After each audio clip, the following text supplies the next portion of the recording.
That's better. Okay.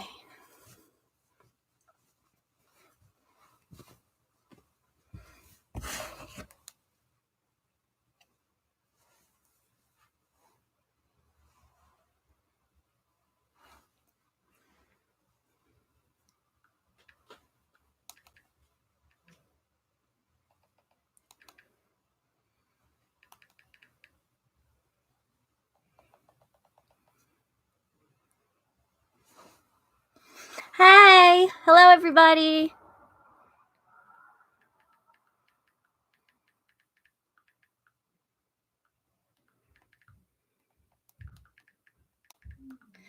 Just letting everybody know that I am live. Hi. Hello, everybody.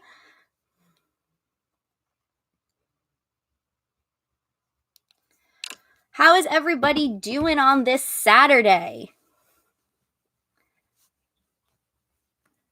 I'm doing good. I'm so excited for this live stream because I have so much on my mind. It's crazy. I have so much I want to talk about. I know.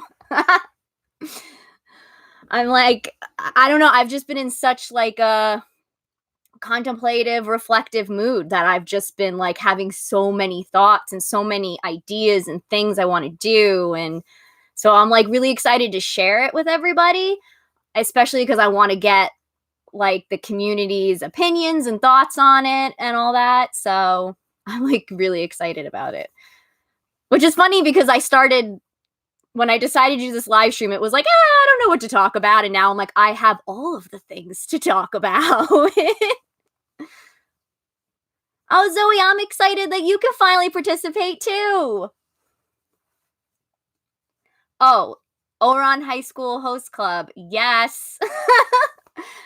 We were talking about that on Tumblr. How Apollo is basically Tamaki.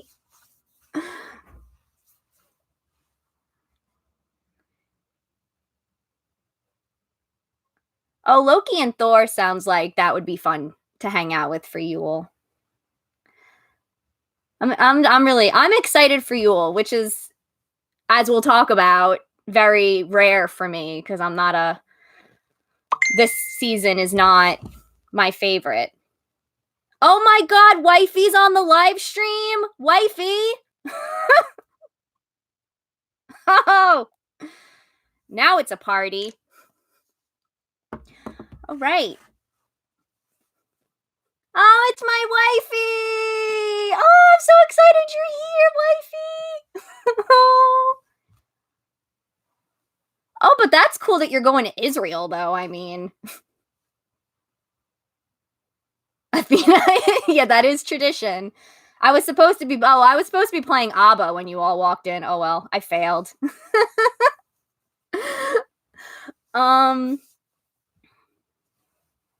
Yay!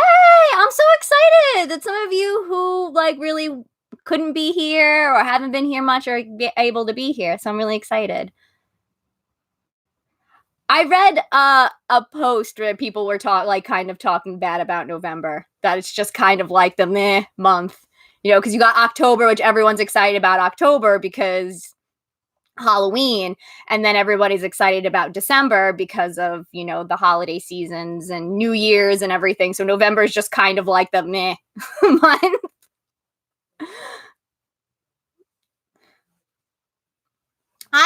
In my adult life, I started liking November a lot more because I started liking Thanksgiving because free food. You get all that food and then you get all those leftovers to have for as a college student, you were like, yes.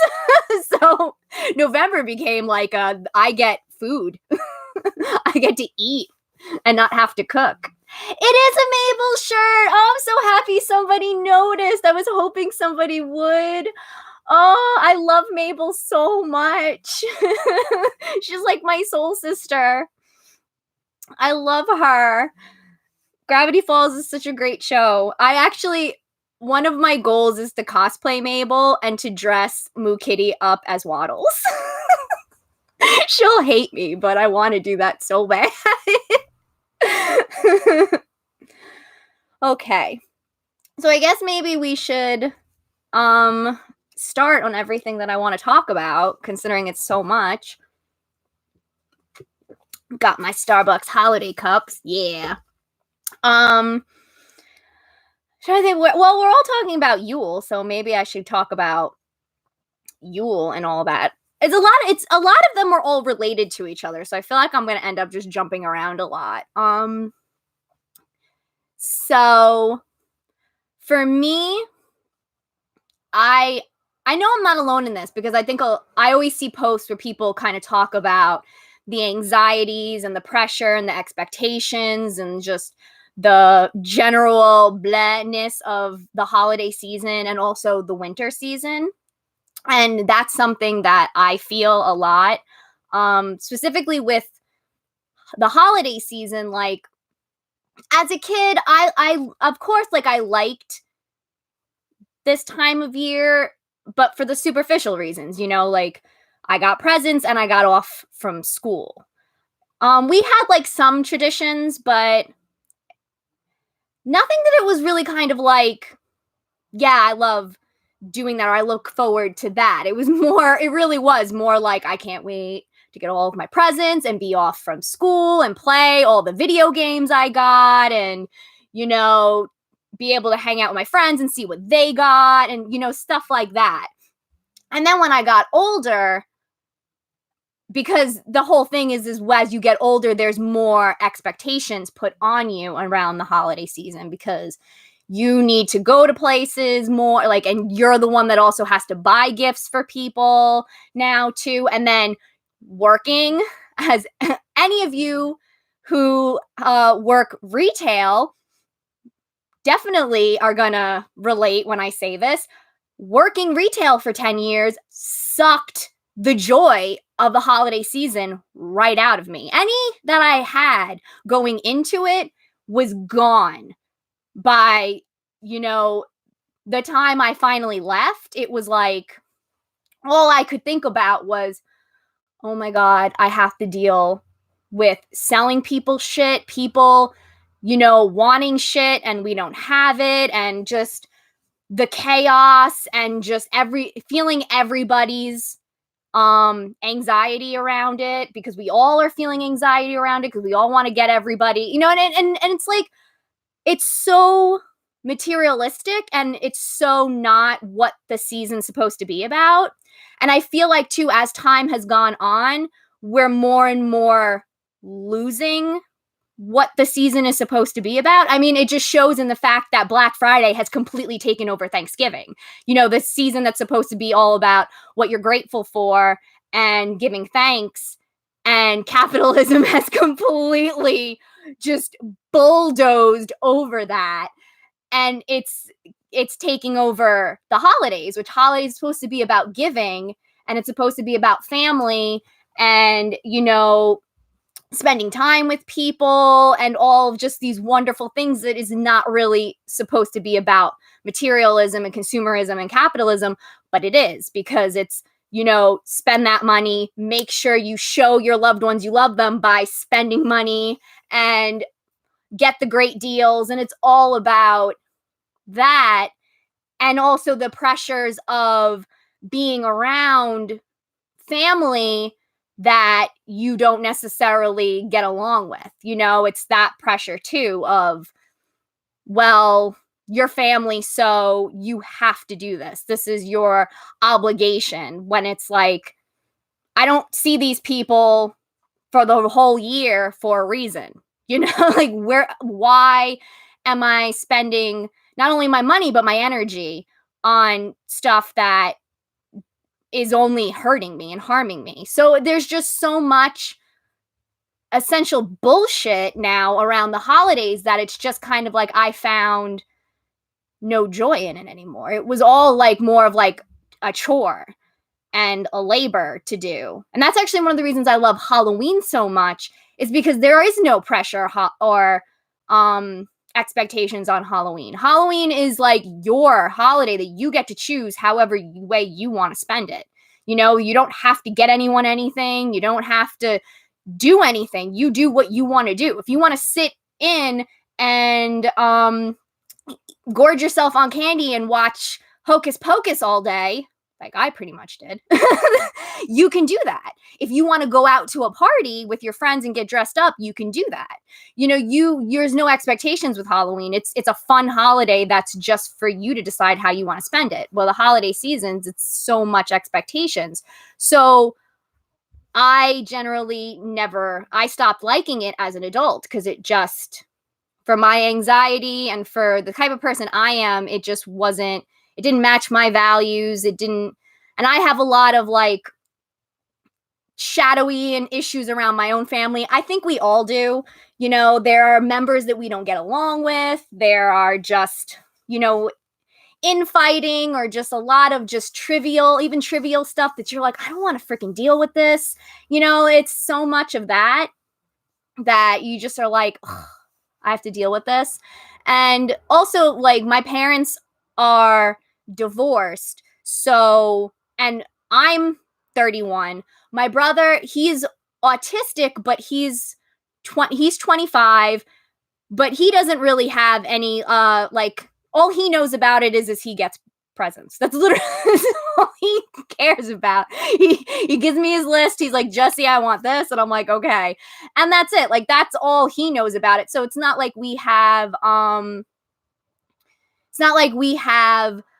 traditions that we upkeep anymore. We don't even put up a tree. I haven't had a tree for Christmas for years now because I think even when my parents were still together, they stopped putting up the tree because it was like I was older and my brother didn't care. So we weren't decorating. So it was kind of like there was nothing for me to look forward to. Even the gifts were kind of like, nah, because, when you get to be a certain age, it's like the things that I really want in life, no one can buy for me, like, purpose and happiness and,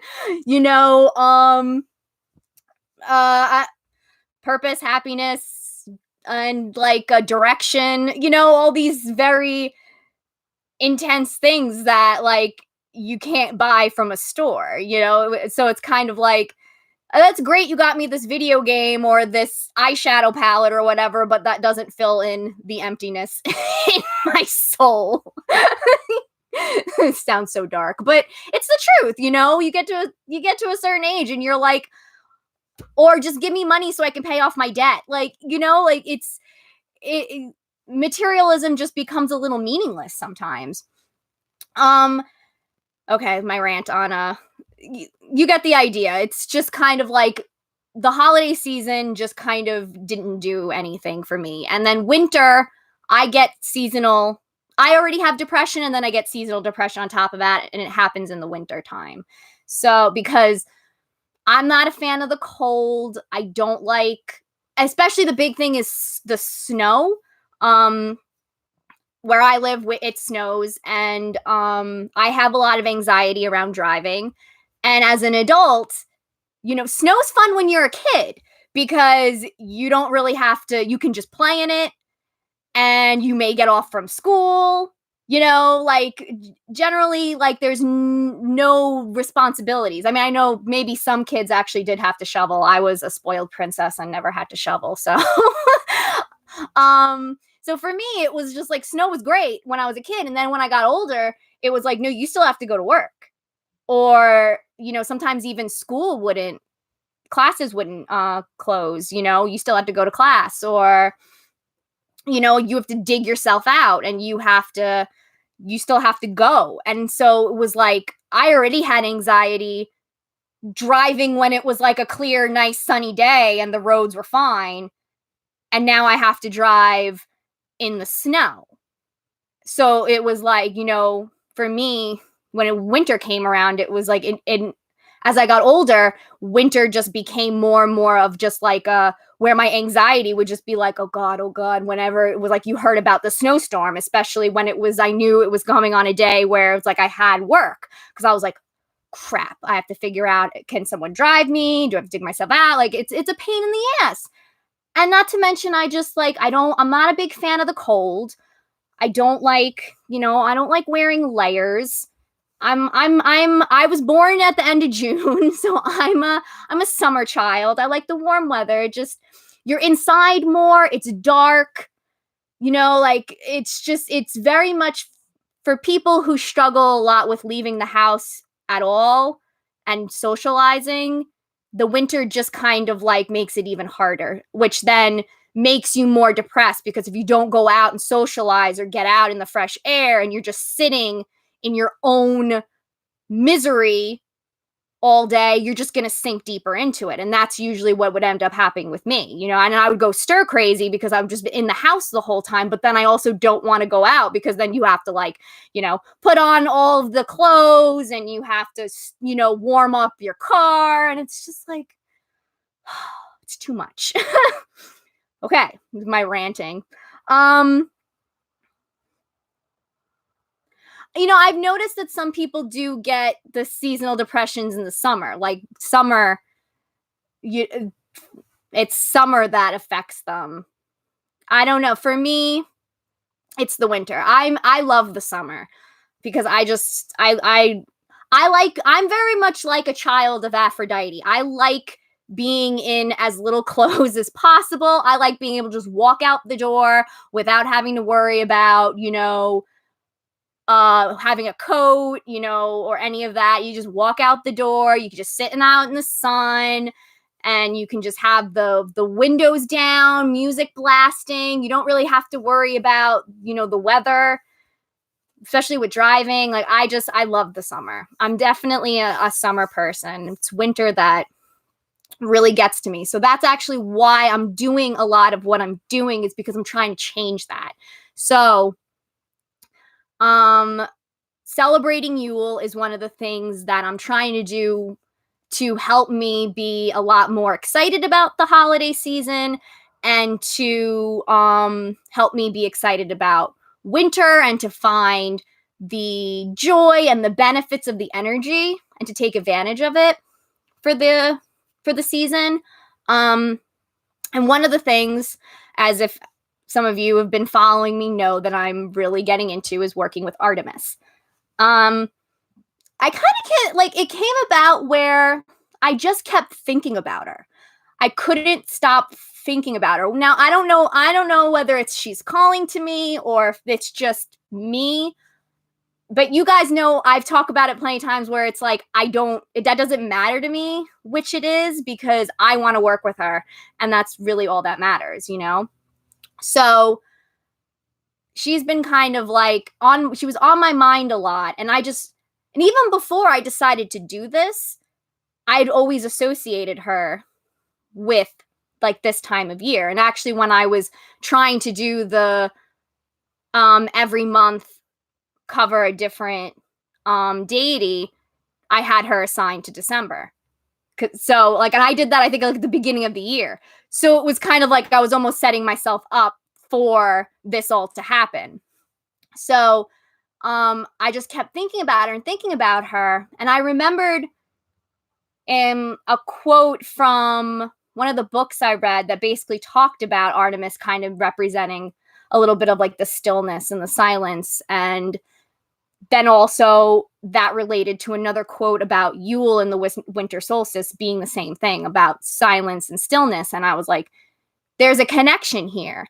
And this is something that I think I need to explore. And I just kind of was like, I think I'm supposed to be working with Artemis to find the benefit and the joy of this season, to be able to be as excited about it as I am when either summer starts or when fall starts, because I like both those seasons. When the pumpkin spice lattes come out, it's like, woo! I want to be that excited. I want it to be like Halloween's over and maybe I'm sad, but then I'm like, yeah, now I can, get geared up for Yule. I want to be that excited. And so far it's been working. Some of you know that I have a little Christmas tree. Well, I call it Yule tree that I got. And that I'm planning on getting, I already have a bunch of ornaments for each of the gods. I'm almost done. I think I have to get Demeter, Poseidon, Hestia, and Persephone. I think those are I just need to get those 4. You know, it's really hard to find a fireplace ornament. I really wanted a fireplace ornament for Hestia, and I thought it would be so easy to find one, and I can't find one anywhere, and I'm so pissed about it because I'm like, or even a house. I was like, oh, just get like a cute little house. No, they had like churches and barns. I'm like, I don't want either of those. I want a house. I don't know. So that's what I'm going to be doing because my tree. I want it to go up after Thanksgiving because that's tradition. It's supposed to be Christmas starts when you see Santa at the Thanksgiving Day parade. Then it's like, okay, now we can usher in Christmas. So that's kind of how I'm treating it as like, okay, now we can usher in Yule. So I have that tree. I'm definitely doing that to celebrate Yule. I think what I'm going to do, because I'm still planning everything out. So you're probably going to hear more when I get everything cemented. I'll probably make like more content actually explaining everything. But I'm just kind of like brainstorming with you guys and giving you guys, yeah, gingerbread house. Bonnie, I was looking for that too. And I haven't seen a gingerbread house ornament. It's all gingerbread people. And I'm like, what about a gingerbread house? It's ridiculous. I have not seen one yet. I have to go. Yeah, see, everyone's like, I thought that too. But no, I haven't seen one yet. I still need to go to Target. I think I'm going to go there Monday to see if I could find something like that. Because I have not. I know I can make stuff, but I don't want. I'm lazy right now. I don't know. I didn't look on Amazon. I try not to. Amazon is kind of like my very, very, very, very last thing that I go to. Like if I really cannot find it anywhere else, or it's something that's like I need it. I really actually do kind of. It would need it. But I'm trying to look in the stores. I'm thinking of doing something like I'm actually thinking when I put up the tree, I'm gonna have like music playing. And I think I'm gonna do like say something to each god and like make sure I dedicate each ornament to them so they know that that's their ornament and put it on the tree and kind of just say like a little prayer to them. I think that's what I'm gonna do. Yeah, I did go to Michael's. Was actually the first place I went to because I live at Michael's. It's bad. Like I'm pretty sure they know me there. I'm always at Michael's, and I got Dionysus and Aries ornaments there. So, oh, Hallmark. I didn't think of Hallmark. Oh, I should definitely go to Hallmark. Has a oh, okay, yeah. I have looked on Etsy, but I'm trying to do at the stores so I can get them like now because we're almost at Thanksgiving, which is crazy. So, Hobby Lobby, I'm so mad. Hobby Lobby always has the things that I want, but I don't like because Hobby Lobby is really homophobic. So I try not to. I mean, it works also that I don't want to drive there because it's a little far out. So I'm like, that's good at least. But yeah, Hobby Lobby is pretty homophobic. So I try not to buy anything from there. Okay, I'm going to have to check Hallmark. Yeah, okay. I'm probably going to check Hallmark then. Thank you. See, this is why. This is why we're doing the live stream. So you guys can give me these awesome ideas. So yeah, no, okay. I'm checking Hallmark out first on Monday. I'll let you guys know.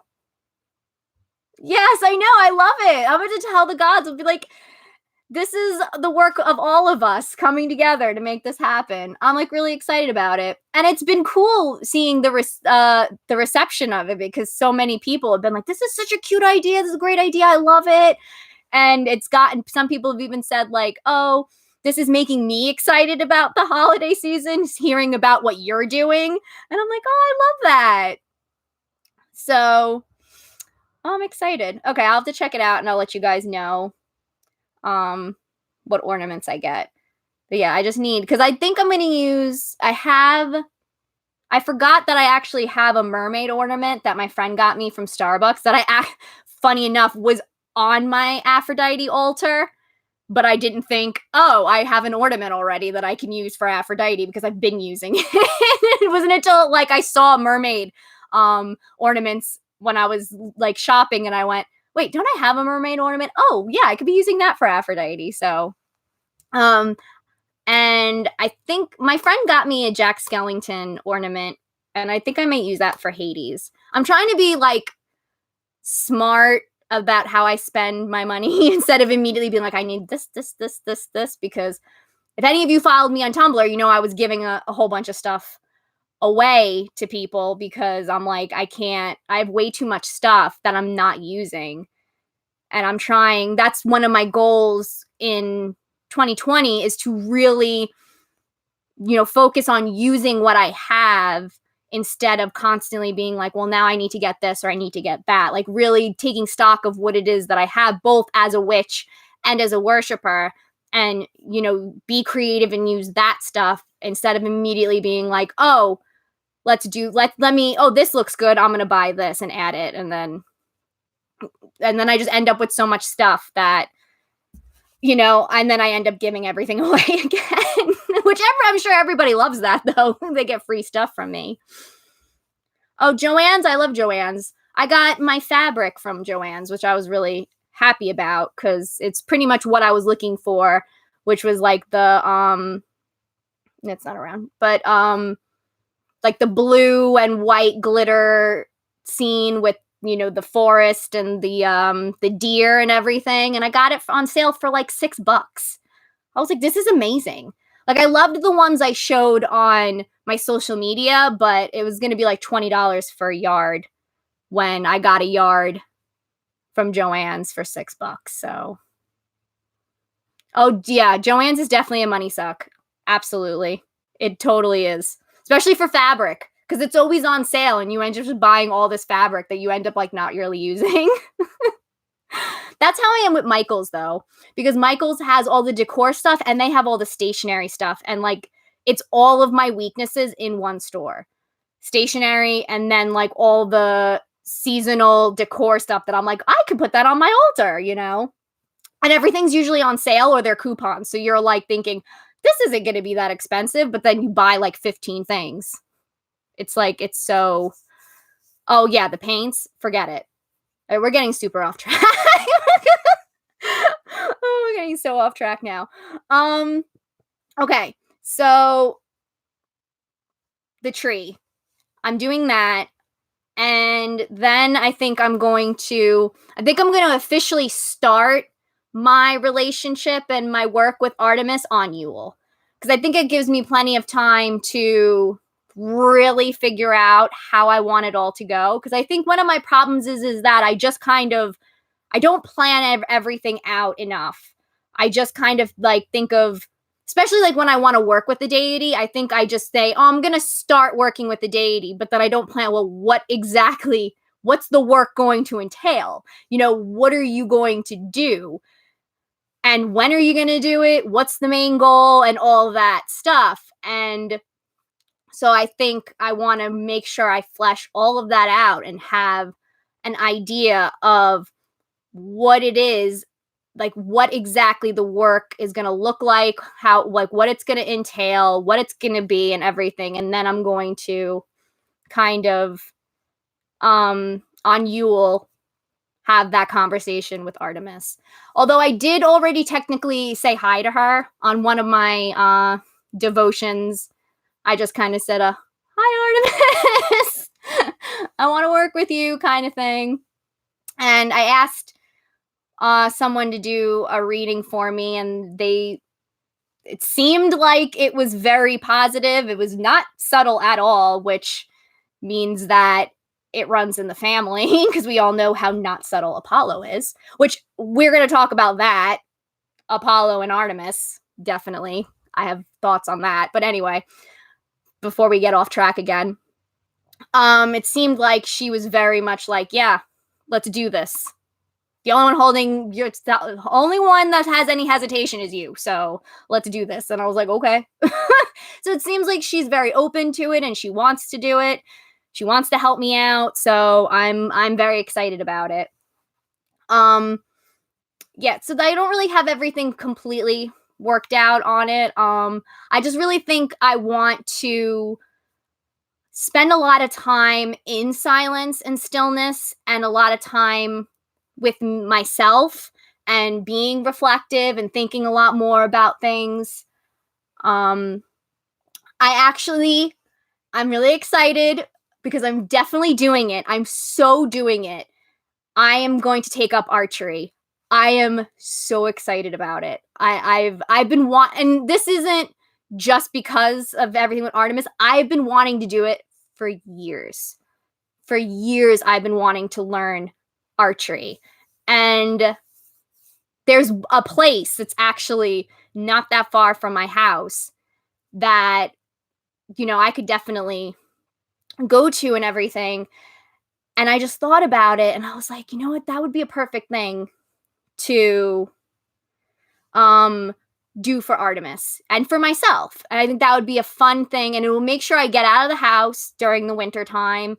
And I asked my friend and she was like, "Oh my God, I was just thinking about how I wanted to do that." And so it was like, it worked out perfectly. So she's like, I'm so down. So we're gonna, I put it in. I'm like, you're doing it this time. Cause I always find ways to not do things that I want to do. That's kind of, a consequence of having anxiety is your anxiety always talks you out of things. And then you always end up feeling bad about it. But I'm not letting myself talk myself out of it.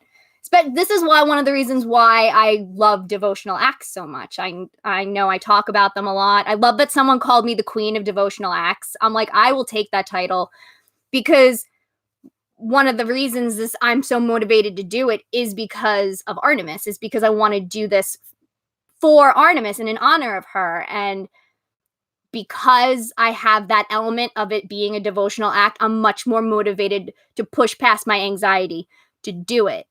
And that's kind of why I always recommend devotional activities as a form of worship for people, because it really does make you just get rid of the excuses and do things that you want to do. And then in return, you feel better, because you're like, I did it.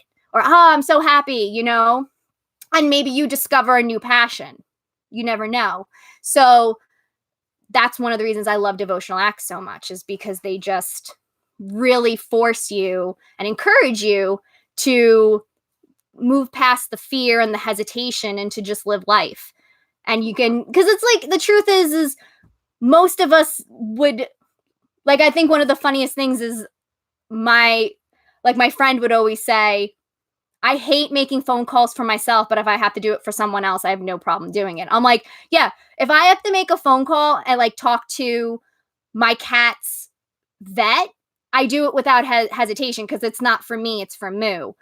But if it's for me, if I'm making an appointment for me, I'm like, oh, I can't do it. So it's kind of like that same logic where if you're just doing something for yourself, you'll make all the excuses in the world not to do it. But if it's for someone else and for a God, you're going to be like, you're much more likely going to not let excuses stop you from doing it. So, but yeah, I'm really excited. I'm definitely doing that. So I have that I'm working on. Wifey is sending me pictures of her doing archery. I love it, wifey.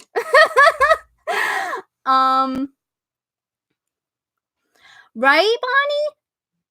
Yeah, devotional acts are just, they're so they're great for so many different things, like especially if you have low spoons, if you feel very awkward doing any kind of formal worship. And I feel like there's also, for us, there's a lot more meaning behind it, because like the act of maybe sitting at an altar, giving an offering and saying a prayer, like I think it's something like we're not like super used to that. We're not very used to that whole feeling and that whole exchange. Like, so we're kind of like, what am I supposed to be feeling through this? While when you're doing an activity, that's, I think, a little bit more related to how we interact with each other.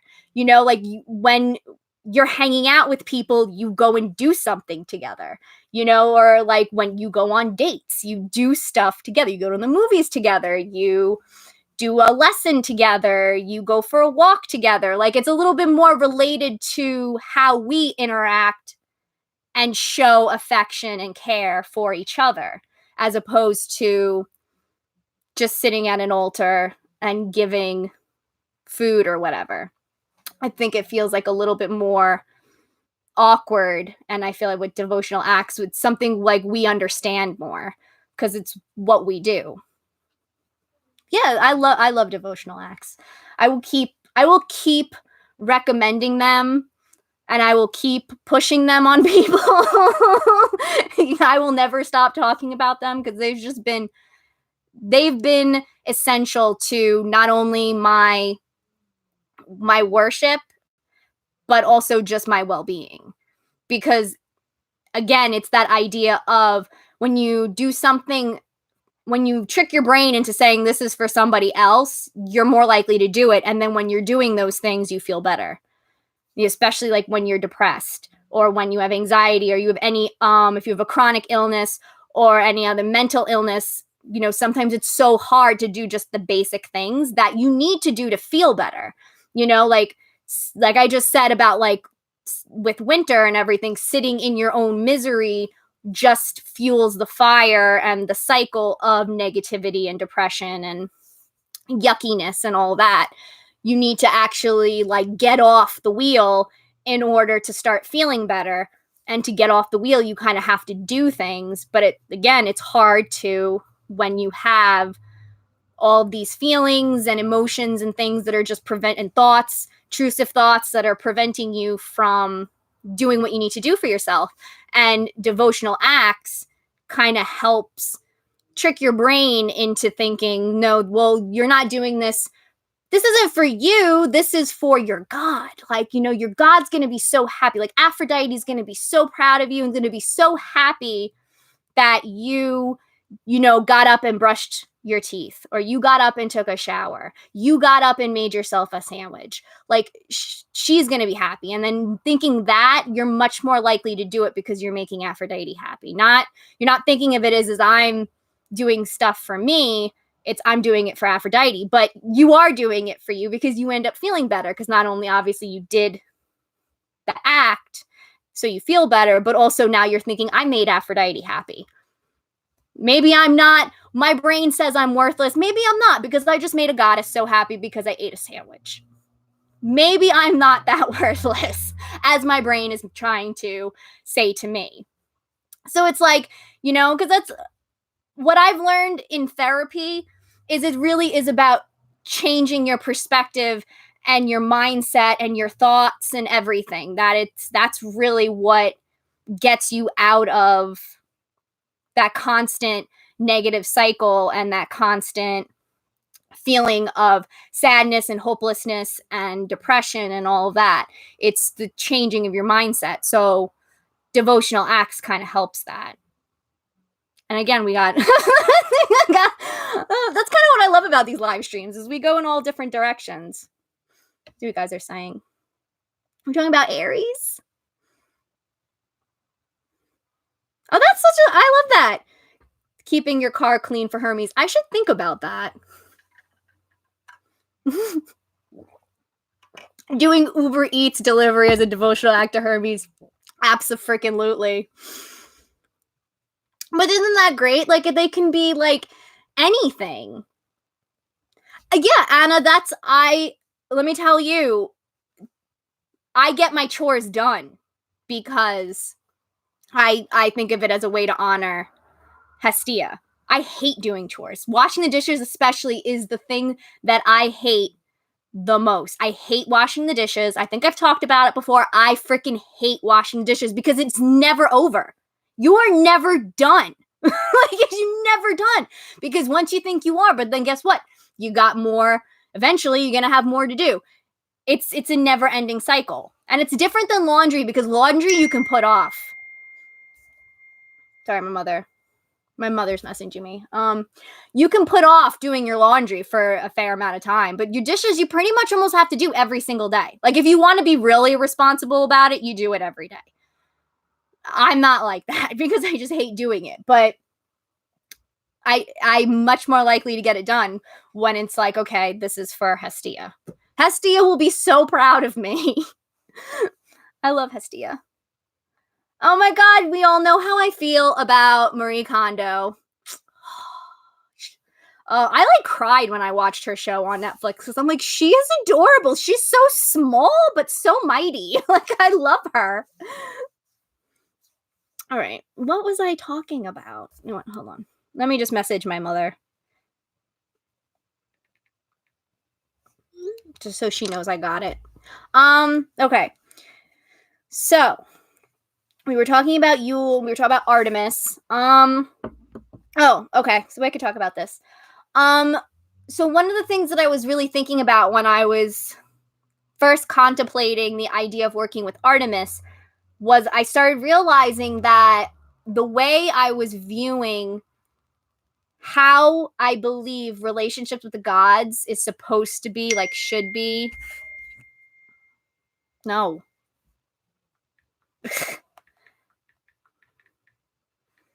My mom's like, can I call you? I'm like, I'm live. I told you. I'm not going to take my phone call. Like, excuse me, guys. Yes, mother. What was I saying? Okay, so yeah, that the way I view where I was viewing how I feel like the relationships with the gods are supposed to be set up. Oh my god, my mother. Okay.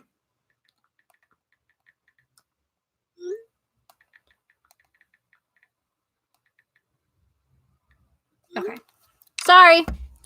The way I was viewing my relationship with the gods was very limited. Oh my god, this woman. Okay.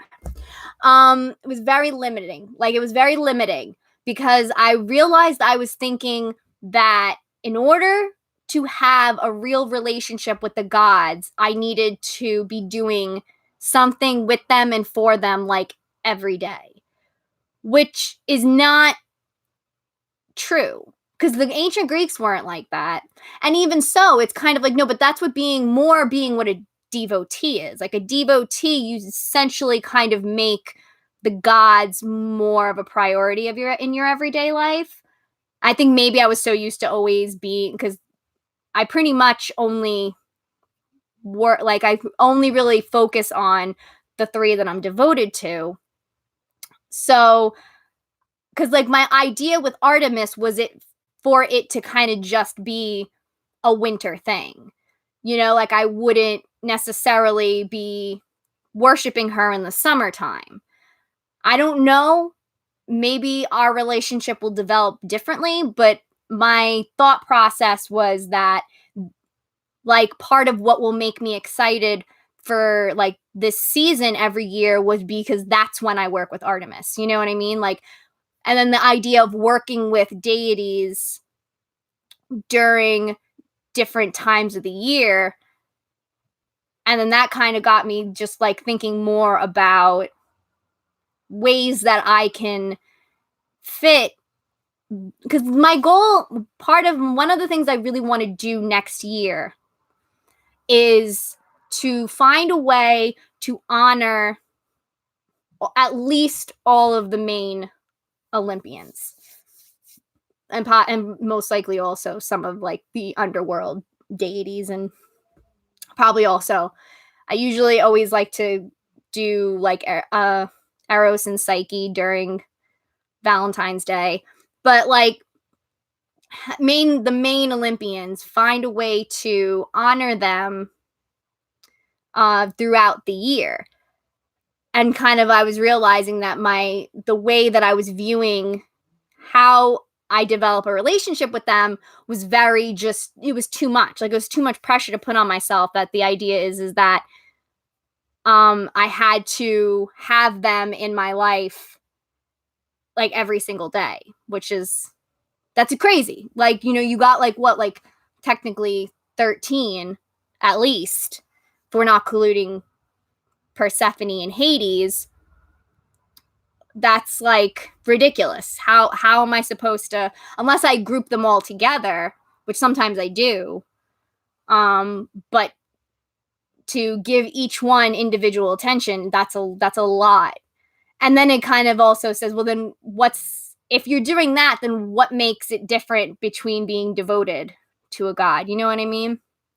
So yeah, so I kind of was thinking a lot about that. And I feel like I'm not the only one that does that, because when I was thinking back to how a lot of people word certain questions to me, I think a lot of people also have that kind of misconception that in order to have a fulfilling relationship with a god, you need to spend all your time with them, or you need to at least acknowledge them like once a day or once a week, or there has to be some kind of like consistent routine like that. And I kind of realized, like, I know for me at least, I think it comes from how I view human relationships, because I know I've always struggled a little bit with how human relationships are supposed to work, and the idea of how much time do you spend? Is it okay to not talk for a while and then reconnect? Like, can you care about somebody but maybe lose contact for a little bit? And, like, I think when I was younger, I always had this idea that if you're best friends or you care about each other, you check in routinely. Where I don't, and I think as an adult now, I kind of realize that it doesn't always work that way. Like, maybe you have one friend, like I have one friend who I definitely pretty much always talk to every single day. And then I have other friends who I may talk to almost everybody. Maybe there are some days where we go without really talking. And then I have my other best friend who, I mean, we've gotten to a point where we used to spend every day together, and now we don't really talk that much or see each other that much. But at the same time, like, I don't doubt that she still cares about me. Like, I know if I messaged her, like, I need you right now, she'd be like, I'm on my way. You know what I mean? And I swear this all relates, but so it kind of made me think a little bit more about, like, bringing that thought process into my relationship with the gods. Like, thinking, I feel like if I didn't pay more attention to Artemis during the rest of the year, that meant that I didn't care about her, which that's not really how it works. Especially with Artemis. Like, I feel like Artemis is the one that you could just get away with, because she's a very solitary, like, she lives in the forest. Like, she's like, that's fine. We don't need it. Fine. We could just hang out for a few months out of the year, and you can then go on your way. I'm fine with that.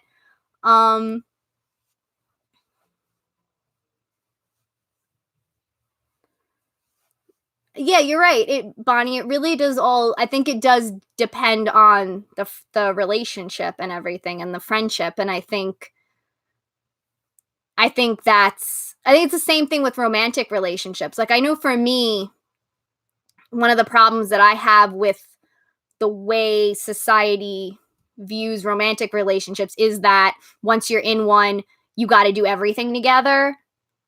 And that if you don't, or if you actually want to spend time away from them, then that means there's like trouble in paradise. And you're like, no, I just like me time.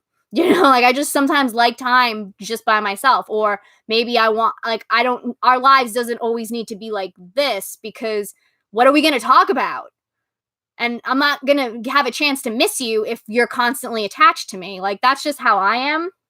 So I'm trying to think of, my relationship with the gods a little bit more like that, where it's kind of like everything doesn't always need to be an everyday kind of thing in order for them to know that I appreciate them and I care about them, and for me to know that they care about me back, So my goal is to find a way to honor all the gods during the year in a way that I feel like is satisfying to them and to me, but also doesn't put too much pressure on me. So that's part of my goals, because I really do want to do something for each of them, because the more I learn about them, and the more I talk to all of you, because some of you worship gods that I don't worship, and it's like I just hear about them and I'm like, I love them all so much. Yeah, I want to feel a little bit more like a real, I don't want to say real because that's not right, but I want to feel more like a well-rounded, I guess, Hellenic polytheist, where it's like I'm giving honor to every single one. And even the lesser knowns, like I feel like part of me was thinking like I could do something with the moon cycle and do some, because I really also want to do something more with Helios and Selene, especially Selene, because the moon has always been super important to me. And I wanted to do more with her, so I can use like the moon cycle with that. And I kind of really want, my whole goal really for the next year is to really make my devotion such like something that just comes natural. It's just so part of who I am and my life and my daily routine and everything, that it's like I don't even think about it. I just do it. I want to be, that's what I want. That to me, I think it's all about thinking of like figuring out what devotion, like what that word means to you. And when you think about someone who is extremely devoted, what does that look like? And for me, I know what it looks like, and that's kind of my goal. It really is a lot. I know I talk about, it's funny, I talk about her a lot on here. I bring her up because she's like a very big inspiration for me, even though she's Catholic. But my great grandmother, she was Catholic. She was so devoted. Like, that's something I remember so much about her, is just how devoted. And when I kind of think of her, and I want to be like her, but with my religion, where, like she just casually is just like, I lost my glasses and I prayed to Saint Anthony. Like, she just says it so casually, like it's, like it's just something, like, because to her, that's what you do. And that's what I want it to be like. I want it to be like, yeah, I couldn't find something, so I prayed to Hermes because he probably fucking stole it. And I'm begging him to give it back. So, that's kind of really, I want it, like, because I know with the ancient Greeks too, with the big thing was celebrating the festivals, and part of doing that was to be able to honor all the different gods, especially depending on like what city state you lived in. It kind of changed, like based on like who was important and what was important and the stories and all that. But a lot of it was so that you could take time out of, the year to honor each one for whatever reason. And I kind of want to do that. So I'm thinking about doing traditional festivals, looking at the traditional festivals and seeing what ones I can apply to, my life and because I'm not just going to do it, because the thing is, it has to have meaning. So I'm not just going to do it because that's what the ancient Greeks did. Like, the ancient Greeks did this festival for this god, when, especially if the reason they did it, I'm like, I don't relate to this. Like, what's the point of this? You know, I want it to be something that I connect with, and I'm like, oh, I would like to do that. And then I think I want to do even like the Wheel of the Year. I'm doing the Wheel of the Year, so that's going to be a whole thing where I'm going to make sure the gods get honored during all the holidays. Most of it is probably going to be very Demeter and Persephone based, because a lot of them are very, seasonal and harvest and all that. But I'm going to find ways to put in, certain deities that make sense to me. And then I think I'm also want to do like the actual national holidays and turn them into days to celebrate the gods, like have Memorial Day be like a time to honor Aries, or Veterans Day be a time to honor Aries, and things like that. Like I already do Valentine's Day in honor of Aphrodite, Eros, and Psyche, and myself. I love Valentine's Day as a day to honor myself, but things like that. So that's kind of what and again, as I said before, I want to have it all planned out before 2020 starts. At least like knowing the holidays and kind of an idea of at least who I'm honoring.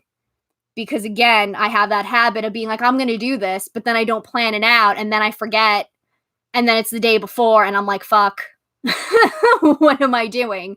And so that's something I'm going to be working on too. It's a lot of stuff, but I want things kind of planned out so there's no excuse for me not to do it, because it's really what I want to do. Because I feel like putting my time and energy into my devotion is something that it's important to me, but I feel like it's kind of like what I need to be doing, if that makes sense. I just feel that call.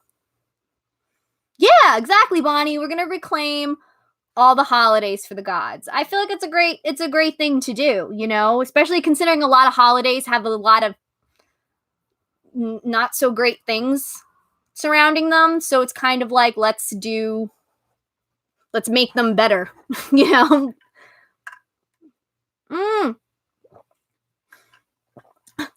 I forgot, Wifey, I forgot you were here. I was like, who knows about my Hobonichi idea?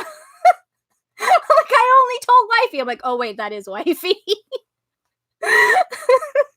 Oh, I'm an idiot. But oh yeah, see, thanks, wife. I can bring that up. So I'm actually deciding to do kind of like a devotional planner. I know, I'm so like not used to you being here. I'm so sorry, wife. I just forgot.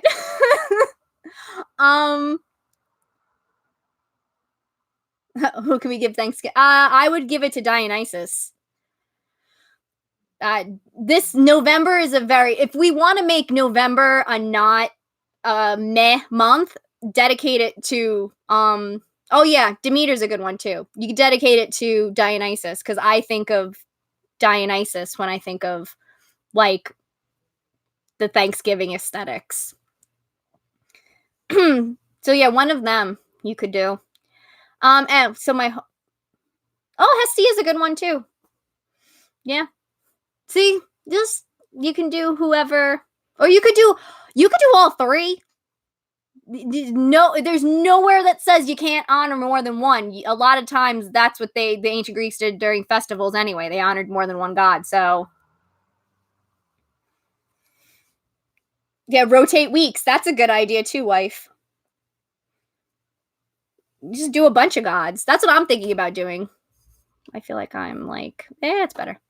Oh, so the Hobonichi idea. Probably are all like, oh, actually, I think I have mine right here.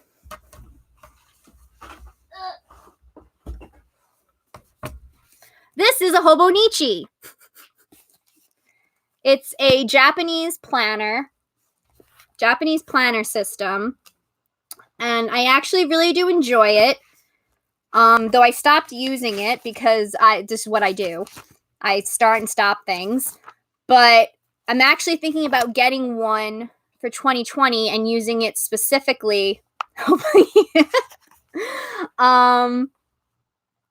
Thinking about using it specifically for devotional purposes. I feel like I'm like, oh, that's better. For devotional purposes, because like I said, that's going to be a big focus for me. And what's cool about the Hobonichi is it's got like different, here you can see some of my spreads. This was for April. It's got like the month. It's got like a monthly. Stuff's falling out. And then, so like with that, I can put in all like the sacred days, the holidays, all of like, the days that I basically want to honor, devote, celebrate all the gods. So it's all there. And I don't have to, and I may even use this as like a witch one too. I'm trying to decide if I just want it to be completely but I feel like for me, I would have to put the witch stuff in there because I think we all know I pretty much have combined my devotion and my witchcraft together anyway. But yeah, so there's that. Then they also have like a, this is an empty one. They also have like a week. So you can like plan out your week. So I can kind of plan out more in detail what I want to do. And then what's cool too is they have like the dailies. So maybe I'll show one that I actually wrote in.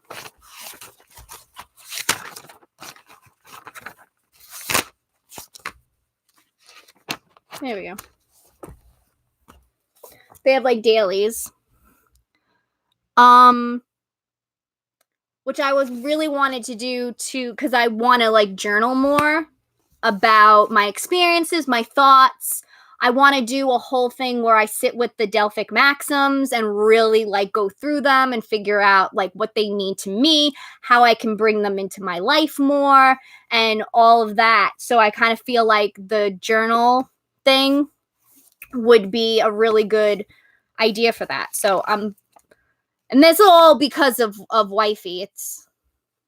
That's her fault because she got, well, technically it was probably payback because I got her into the Hobonichi originally, and then I stopped using mine, and then she was like, oh, I'm using mine, and she's using it for like her witchcraft stuff. And then that made me think, oh, wait, I could use that for my devotional stuff. And then, so I guess that's her payback. But yeah, that's what I'm thinking about doing. So isn't this cover so cute? I love it. So I'm thinking of ordering one for 2020 and really using it as a way to make sure I stay organized and plan and be able to jot all of my thoughts down. So I think essentially this is kind of almost going to be like my devotional journal and kind of / maybe Book of Shadows too. I don't know. That's what I'm thinking. So I'm trying to be organized. Yeah, payback. You can buy off the internet. Jet Pens sells it. Does Amazon sell it? I don't know if Amazon sells it, but I know Jet Pens sells it. You can find the Hobonichi website. You can buy it from them. And sellers on Etsy sell it too. Okay, yeah. There are different ones, and there are different sizes. There's like a smaller size of it that's pocket. Then there's this size. You got to get it doesn't come with the cover. You got to buy the cover separately, and there are different covers. But you can also just get the planner itself, the book itself, and then get covers from people off of Etsy and everything.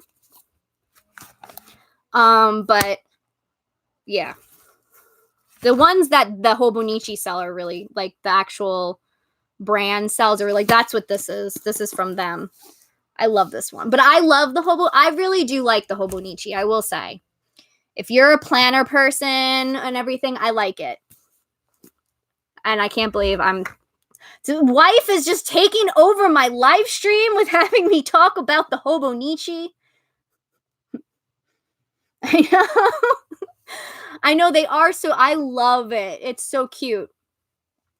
And I think it works too. It's a good time for me to go back to using it, especially I don't know if how many of you follow me on Tumblr, but I recently had a whole post where we're heading into the more witchcraft territory. But I think this can apply to anything, to if you're a planner person, if you keep a journal, even a devotional journal, it can apply to any of that. I made a post about how I wanted to see more grimoires that weren't super artistic or super decorative or super organized. I wanted to see more that were like plain and just even bad, with bad handwriting and, messy and all over the place, and just, that looked just like you were just writing, like not this whole super artsy kind of thing, which, kudos to people who can, who are artsy and can do things like that. And I enjoy seeing those, but it's just kind of like, it was getting a little bit too much for my perfectionism to constantly see nothing but these like beautiful, pristine, perfect looking, grimoires that are basically like a work of art. That it was just kind of like did not look like just like a quick note taking kind of journal. It looked like a work of art. Like you spent a lot of time on it. And like, I know there are a lot of posts that are like, there are a lot of posts that, tell you, oh, your journal's valid, or your book of shadows is valid. It doesn't need to look this certain way. As long as it's useful to you, that's all that matters, which is great and all, but it's kind of useless if the only images I'm seeing are of the more artsy looking ones, because when that's all you're seeing, then you're like, well, is mine really valid? Because nobody is sharing a grimoire that looks like mine. So, and I was really excited because I put that up there and it got a lot of notes, and people started sharing their grimoires that I was just like, oh my God, they actually do exist. These just regular, plain, non-artistic looking grimoires actually exist in the world, because it's like you feel like they were almost like myths. Like everybody's talking, oh yeah, no, they exist. It's like, is it Bigfoot? Like, do you exist or do you not? Because all I'm seeing is pretty looking grimoires. So, oh, I'm so happy, Seven Pumpkins, that you remembered that my perfectionism is named Gaston. Oh, yes, I named my perfectionism Gaston because I decided it needed a name because it was getting on my nerves, and I chose Gaston. Well, first my friend, she also has perfectionism, and she was like, oh, I should name mine Vanessa because her favorite's The Little Mermaid. And I was like, and that made me think, oh, because my favorite is Beauty and the Beast. So I was like, Gaston. And I'm like, that's actually kind of perfect because, Gaston is always constantly thinking that his way is the right way, and he's trying to force it onto Belle and other people. Like, no, this is what you want. This is what you should do, which is exactly what my perfectionism does. And not to mention, like, thinking that my perfectionism looks like Gaston makes me go, I'm not going to listen to you. You're Gaston. Like, and that idea of like when he shows up to Belle's house to be like, we're going to get married. Like, not even, it's like, you're going to marry me and this is what our life's going to look like. I'm like, that's exactly what my perfectionism does. It just shows up unannounced, unwanted, and it goes, okay, this is what's going to happen. And it's like, okay, no, you can leave now. So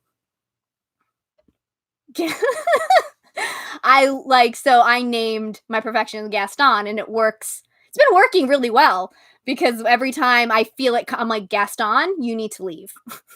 Take your boots and leave, or I am throwing you in the mud. Anyway, yeah.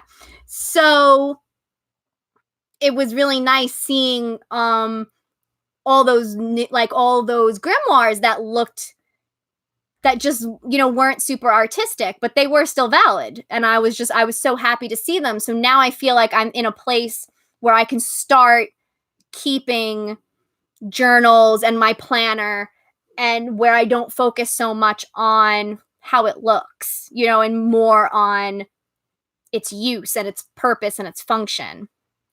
Something that someone said too, like, really resonated with me, where they talked about how for people who do the more artistic journals and grimoires and whatever, they get, like, it makes them happy. For them, it's part of the whole process of, maybe getting rid of, like, easing their anxiety or making them feel better, or it's something that doesn't bring them anxiety. It doesn't bring them all that pressure and everything. So that's why they do it. While if for the rest of us, if we're feeling that pressure and anxiety and everything, then maybe we shouldn't be doing it. And it's funny that I didn't even think of that. Like, that's perfectionism for you. I didn't even think of that.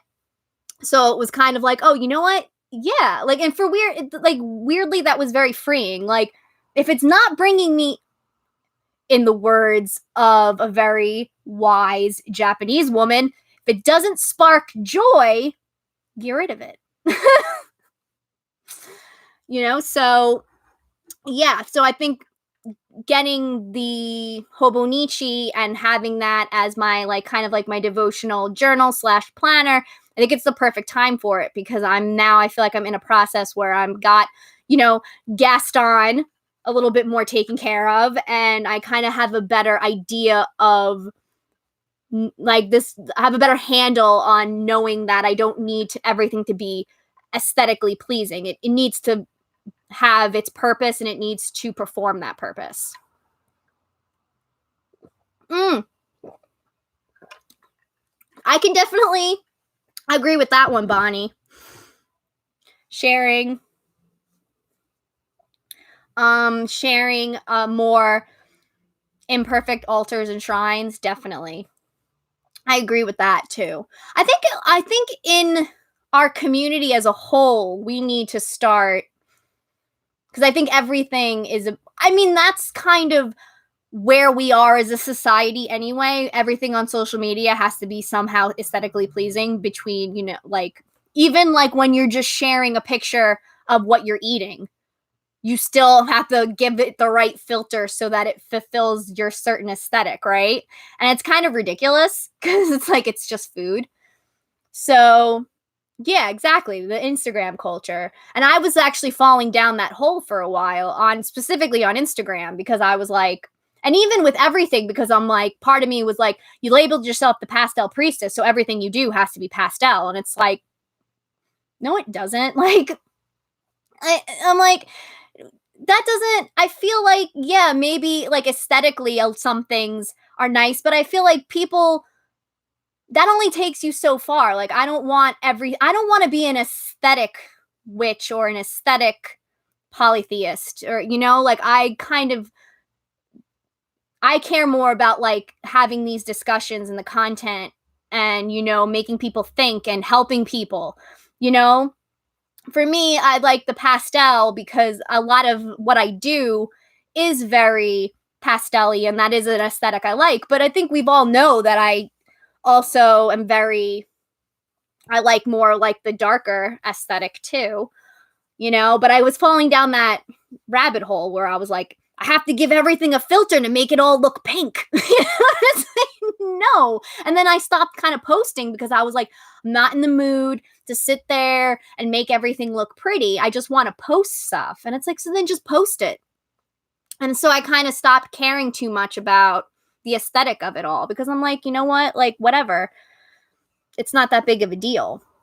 But yeah, like, back to the original conversation as I segued into more Instagram stuff. But like, I agree. Like, I think one of the problems that people have with a lot of like whether it's witchcraft or devotion is that they think everything needs to look a certain way.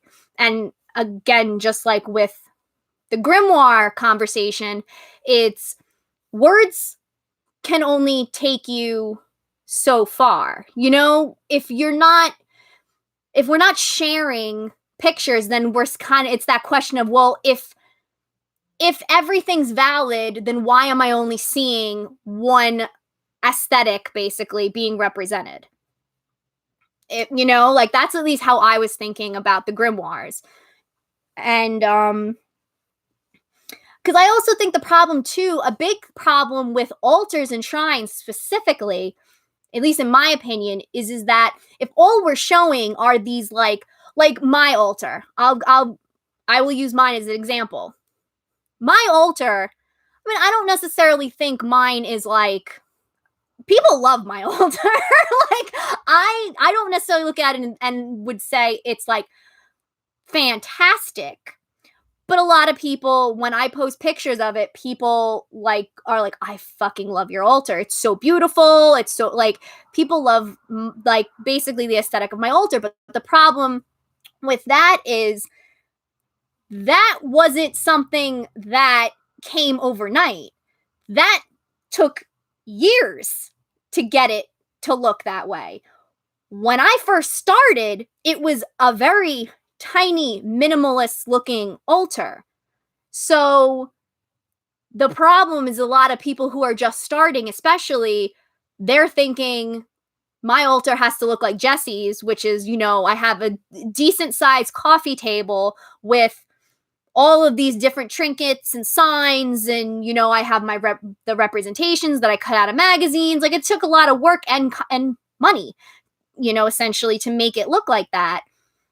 And so now other, you know, people who are just starting are thinking, I need to do that. And they're going out there and spending money that they don't need to, or they're getting themselves all worked up over it, you know, when it's like your altar, I don't think an altar should not be something that's like grand and amazing right off the bat. That is definitely something that needs to be worked on, because your altar is a reflection of either your relationship with the divine, or your or like what your craft represents, or like it's essentially something that you build as you go through developing your relationships and your craft and whatever it is that the altar is supposed to represent. You know what I mean? So it's like, as a beginner, you can't have a grand, great altar, because, I mean, essentially it's going to change. Like mine has changed a lot throughout the years. It's going to change because what you believe in, what you're doing, what you're working on, what's important to you, that's all going to change. Every year, it's all going to change. So there's no point in right off the bat spending so much money or so much time focusing in on what it looks like. It's much more important to just do something small in the beginning where you can honor your gods or do magic or whatever it is that you're doing at the altar, and just keep it minimal. And then, as you, not to mention too, this is definitely something from my own experience that I keep pushing on people, is the best thing for your altar too is to take your time with it, because you want to find the perfect pieces. You want to find the pieces that are meaningful. Like, you shouldn't just put things on the altar just because somebody on Tumblr or Instagram had something on their altar. Everything on your altar should have some kind of meaning or purpose. And sometimes it takes time to find those perfect pieces. But like, when you find them, it's like, oh, like you get so excited, you know? Like, the pieces will come to you. And a lot of times those pieces you'll also get at a really damn good price because you're meant to have them. So it's like, that's another thing. So it's just kind of like, you got to take your time building the altar instead of immediately wanting this perfect, grand, pristine altar, because it's like, what are you even going to do at it? You're so in the beginning of your worship that it's kind of like you don't even know what to do at it, you know? So that is my whole thing on altars. What are you else saying?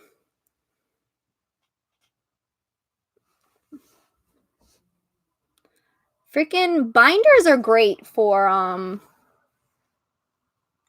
grimoires. I think people really need to start promoting using binders more. Oh god, the kittens. Mm.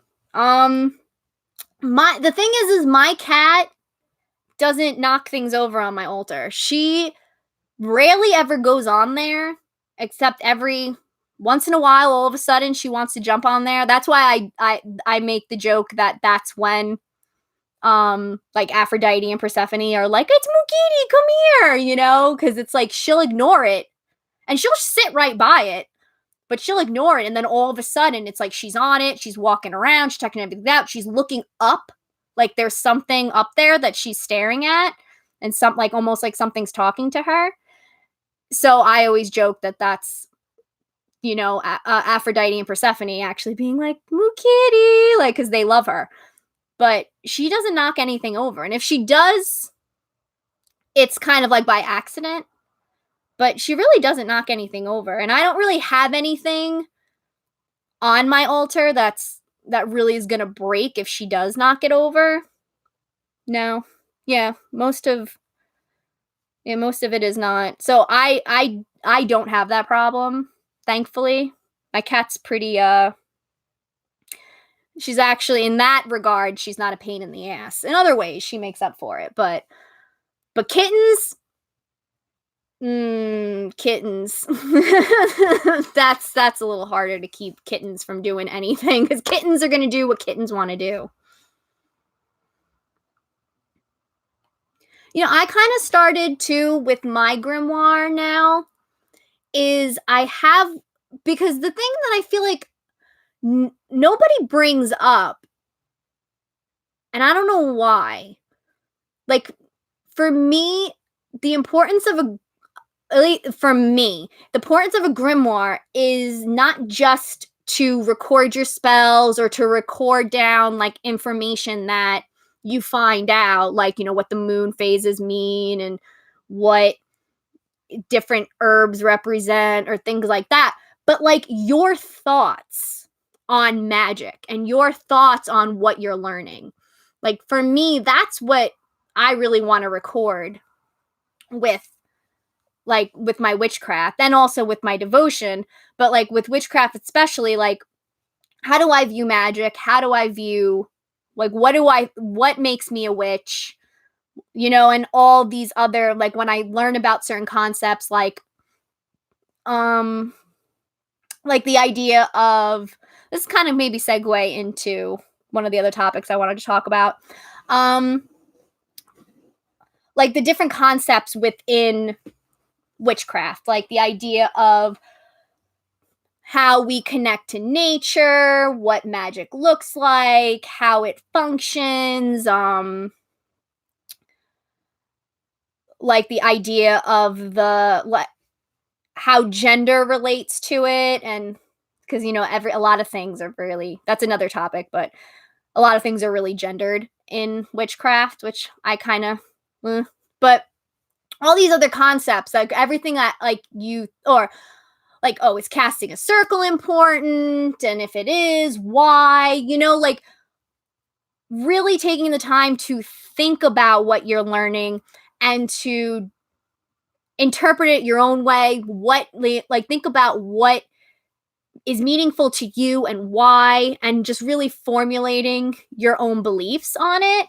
Like, to me, that's like what's important, and that's what I really care more about recording than like what a crystal represents. So I kind of started where my actual grimoire is more that it's my thoughts. It's all of my thoughts in regards to what I'm learning, just what I'm thinking about. certain concepts and stuff like that. And then I have a binder, this big ass, you see it right there. It's sitting on my couch. Big ass unicorn binder that is pretty much my research binder, where it has like everything from what I'm learning about like with the gods, what I'm learning about with my devotion, and what I'm learning about with witchcraft and all that. And I kind of have it all there. So it's like I can just be as messy with it as I want to be. And then maybe I'll add it to my grimoire if I feel like it's important enough. But for the most part, it stays there. So in a way, I kind of have like two kind of grimoires. But to me, like my thoughts are a little bit more important than what physical stuff I'm learning about. It's more of like, okay, I'm learning about like the moon. I'm learning about the phases of the moon, but what about me? How does the moon relate to me as an individual? You know?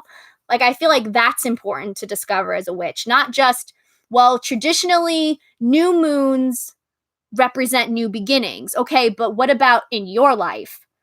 What is this significant about the new moon in your life? Like take the time to actually maybe on every new moon in the year record your own feelings, your thoughts or whatever, and then after that year see if anything matches up. And then you can have your own like idea of, well, on the new moon, I constantly always feel like this. So now you know how you relate to the new moon and the new moon relates to you, if that makes sense. Like that's kind of what I want to explore more, is more not what other witches have said things mean, and more of like, what do things mean to me? And how does it relate to my life? So yeah, that's... Oh, no, okay. We can talk about...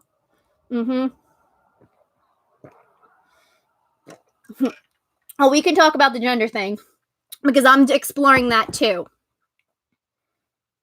I've been reading up more on more books specifically that focus on magic from like a queer lens. I have my tarot book that's all about it's called Queering the Tarot, I love. And I'm reading queer magic books because I really want to see magic be presented in a way that's a lot more inclusive, because it's kind of, even before I realized my gender identity, I hated how gendered things were. Like I hated the idea constantly of like the divine masculine and the divine feminine. Like I get that some people, well, it's not about male or female, it's about energies, but it still bothered me. And the whole triple goddess, I'm not a fan of. I just kind of like, it's just kind of like magic is automatically gay. I know, right?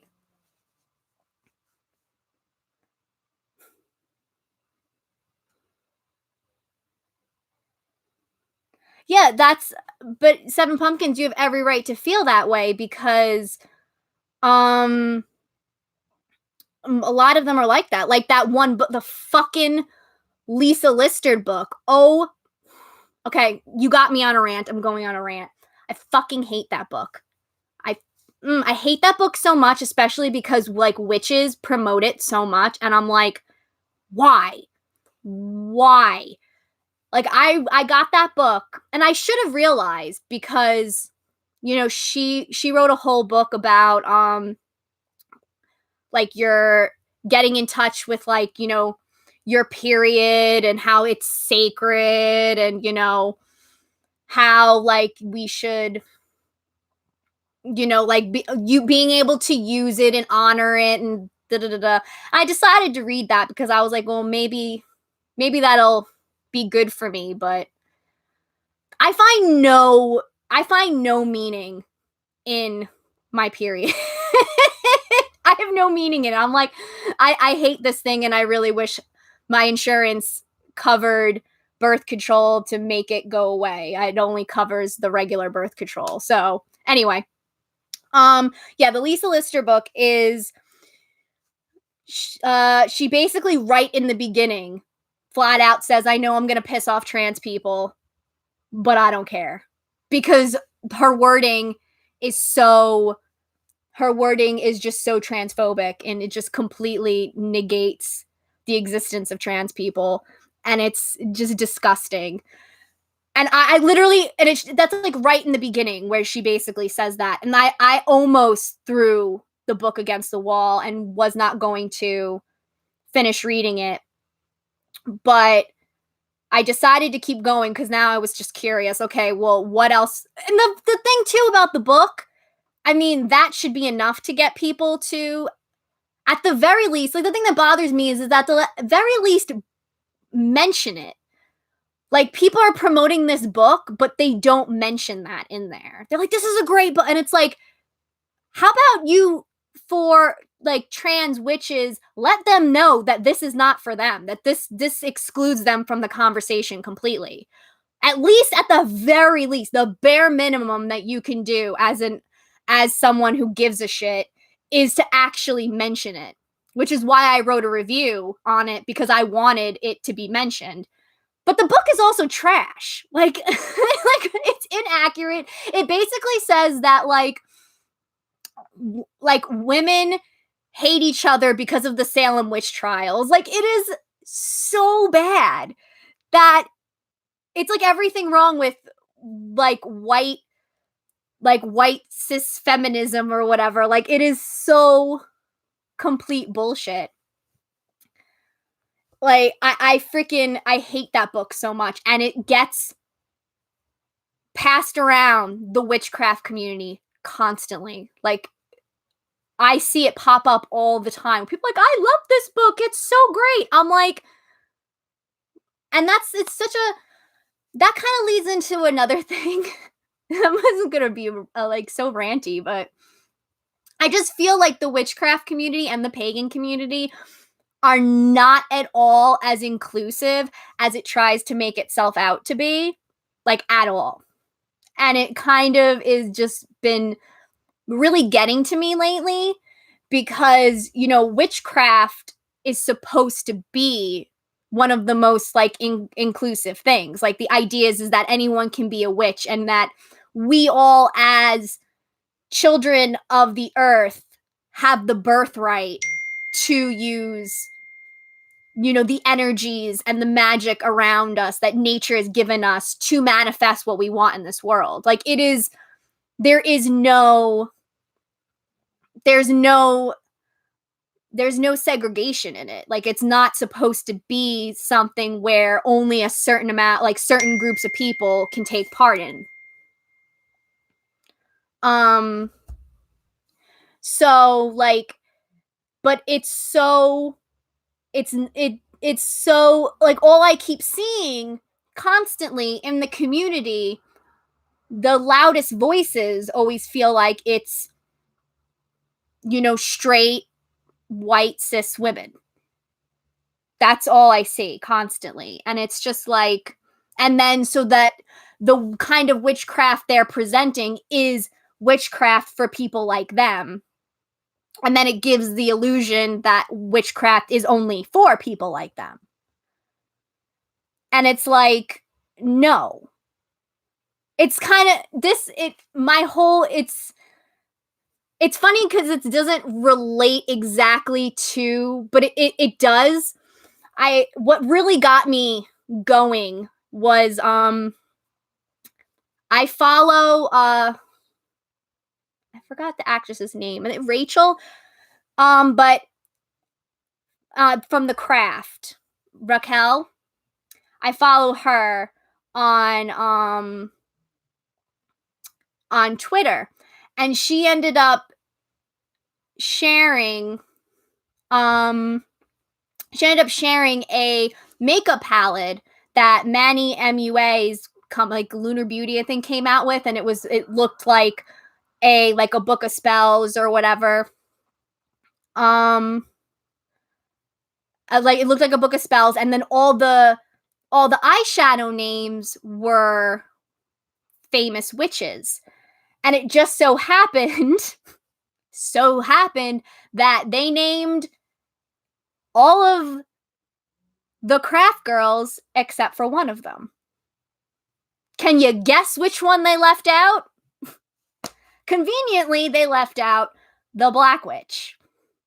And I kind of was like, I retweeted it and made like and said like, it's, I know this is makeup in a fictional movie, but this to me really symbolizes how Black witches especially get left out of the witchcraft community. And I really felt like that really symbolized how I feel like, you know, witches of color are always excluded from the community, and how most everybody that we see that gets uplifted in the community are, you know, white, cis, straight women.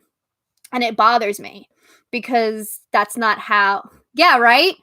It is yikes. It was, I was like, oh my God. Like, really? You even had freaking, I forgot her name. Freaking Neve Campbell's character. What's her name? I forgot. Like, you had her on there. Like, really? Like, you should have just put Nancy and Sarah.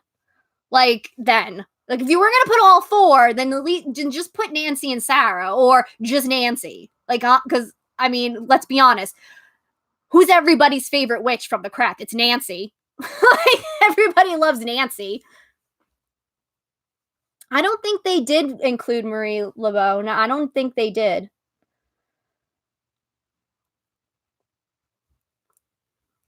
Yeah, witchcraft should be for everybody. That's really, because it is for everybody. And the way I view it is it's that we, as I said before, we as children of the earth, we have that birthright to be able to use the energies around us from nature. It's our gift, you know, to be able to use the energies, to manipulate them, to manifest what we want, to get power. Like, that's our power, which essentially that meant we all as human beings and children of the earth can, you know, do magic. It's not about race. It's not about sexuality or gender or any of that. It's about just being a human.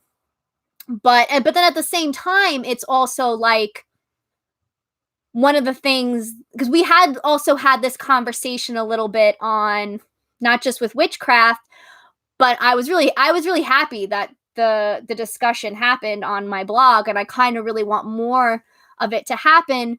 I had someone bring up the idea of, you know, they're half Black and half white, and they felt like they don't fit in with any religion because either they're not Black enough or they're not white enough. And then the idea of feeling like, you know, even though with Hellenic polytheism, you know, we try to say all the time that it's, you can see the gods aren't white.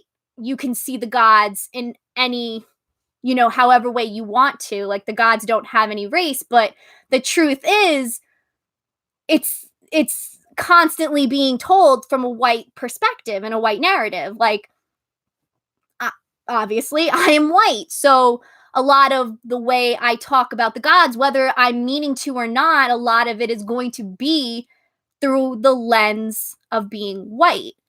And that's something that I feel like we need to acknowledge and we need to work on, because it's the truth. And a lot of people kind of came forward and said, I feel that. That's how I feel. You know, I definitely feel like a little bit excluded, or like this isn't for me, or, you know, that it's all a little too white focused. And I don't blame them for feeling that way. I hate that they feel that way because, you know, I don't ever want anyone feeling like they're not included. Like, that always that bothers me. And so, but I'm happy that we had the discussion, but I feel like in just the witchcraft and pagan, and like pagan as like the broad term to include like like all different polytheism and polytheists and all that. Like there's definitely an issue with being like, we need to be more inclusive. So that's like my whole trying to also figure out what I can do, because I don't have the biggest platform, but I have a platform, and it keeps growing. I keep getting new followers all the time, so my platform is growing, and I want to do it. I want to use it for good. I want to use it for good, and I want to use it to help uplift other people, because I do think that we need more voices within the community as a whole. And I want to see that, because I love seeing different ways that people relate themselves to the gods and to witchcraft, or how they make it meaningful to them personally. And I think, oh, thank you, love. I appreciate that, Bonnie. I do. Because it really is, it's very important to me. Because I don't, even when I was a little kid, before I understood the concept of the bigger concept of like systemic racism and, discrimination and all that, like the idea of just people being excluded, and even as a little kid, like I always befriended the kids that were picked on or made fun of, because I didn't like the idea of people. I'm not here trying to like pat myself on the back or be like, look, I'm a good person. This is just me showing like I've always had these values since I was like a little kid, was the idea of you don't leave people out, you don't exclude people, unless of course obviously they deserve it because they are mean and nasty. That's not the conversation we're having. But just because they look different or they seem a little different, you don't exclude people.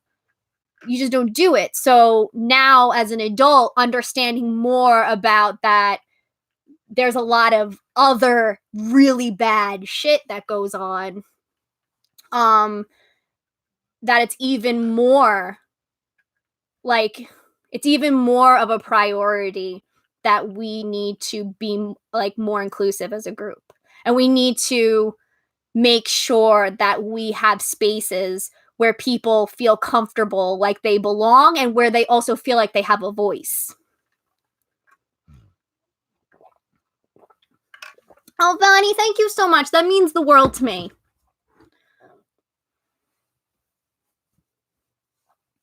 It's true, Rena, it's true. Yeah, it's usually never... kids don't exclude based off of race and that. They usually, if they do anything, they exclude because they just think you're weird.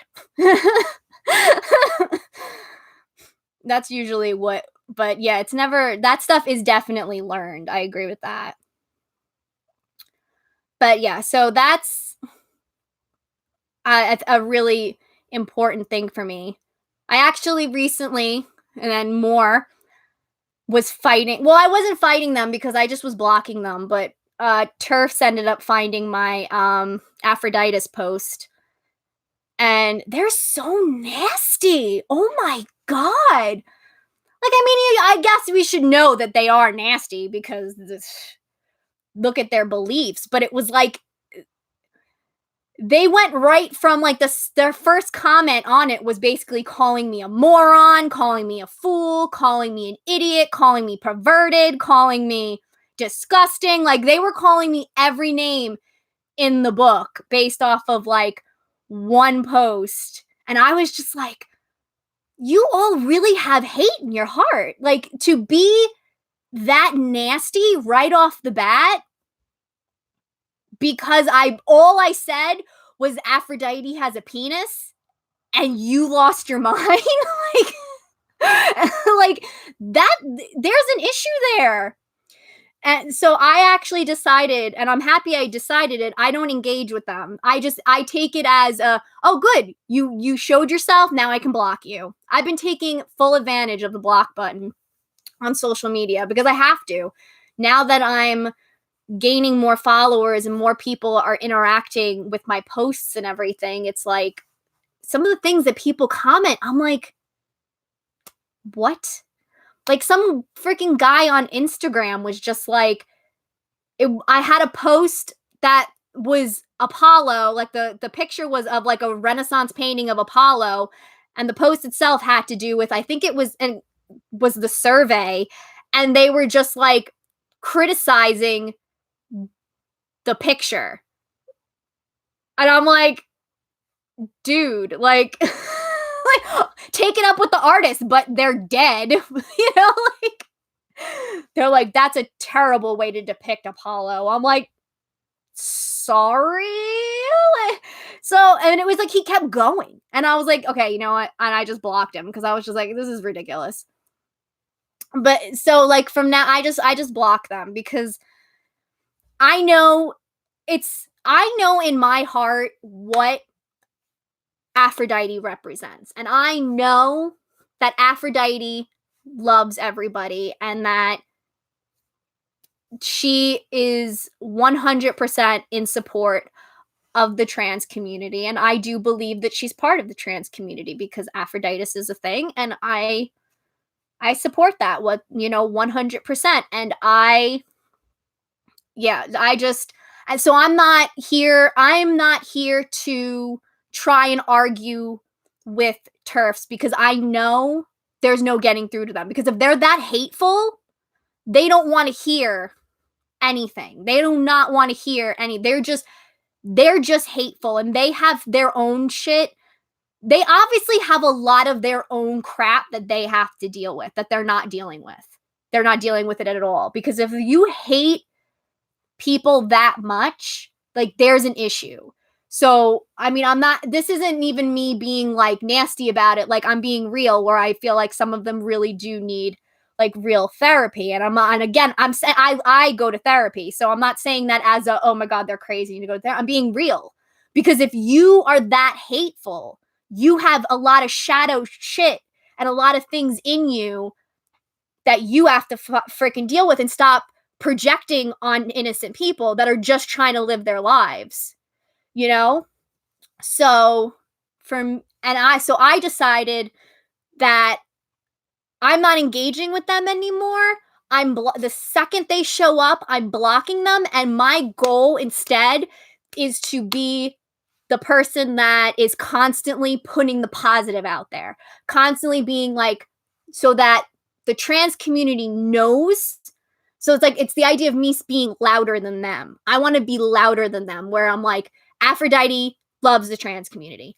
Aphrodite supports the trans community. Aphrodite is part of the trans community. Like, that's my goal. My goal is to, if they're, shouting or whatever, I want to get a bullhorn and yell louder. If they decide to get a bullhorn, yell louder, I want a damn marching band. That is my goal, is to just be louder than them and to spread the positivity to counteract their negativity. So yeah. Hermes, the reason the block button wasn't invented. Wait, because he wants to block people or because people want to block him? I feel like Apollo invented the block button to block Hermes. Yes, exactly, Kylie. It's being the bigger person. Aphrodite did say trans rights. Yeah, Hermes is the biggest troll, but he's a lovable one. He's the lovable one. But yeah, I think that's kind of what I feel like we should do also as a community. We just need to support each other more. That's what I want. That's kind of where I am. I just want to support people more. I want to uplift more voices. I want to make sure people know that, at least I know in the spaces that I cultivate, they're inclusive and everyone's welcome. And I definitely am always open to suggestions and for people to correct me and people to let me know, hey, that wasn't like, I know you and I know what you represent and what you just said. That's not okay. I want, because I've kind of have accepted and really embraced the idea that, because of my upbringing and the fact that, I'm white, so obviously there are going to be things that it's just kind of like I don't think about, or there are things ingrained in me that maybe subconsciously I don't realize. So, it's being a constant work in progress, but it's the idea is that I'm always willing, ready, and wanting to be better.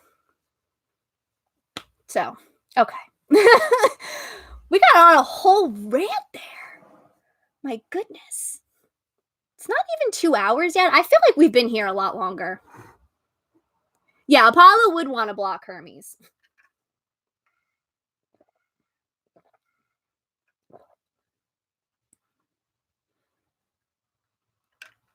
It is.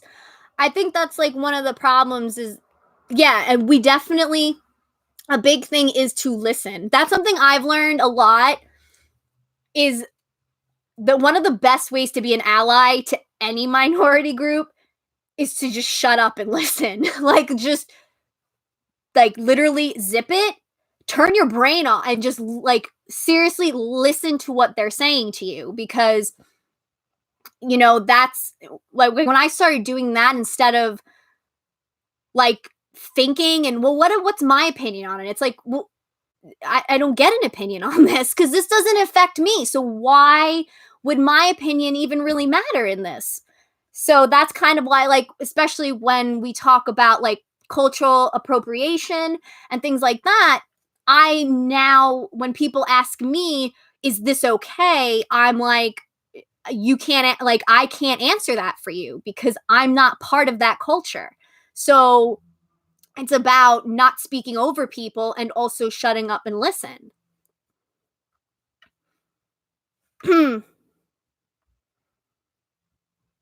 Yes, Juliet, I've heard that too. Always heard that your first thought is what you're conditioned to think and your second thought is what you really think.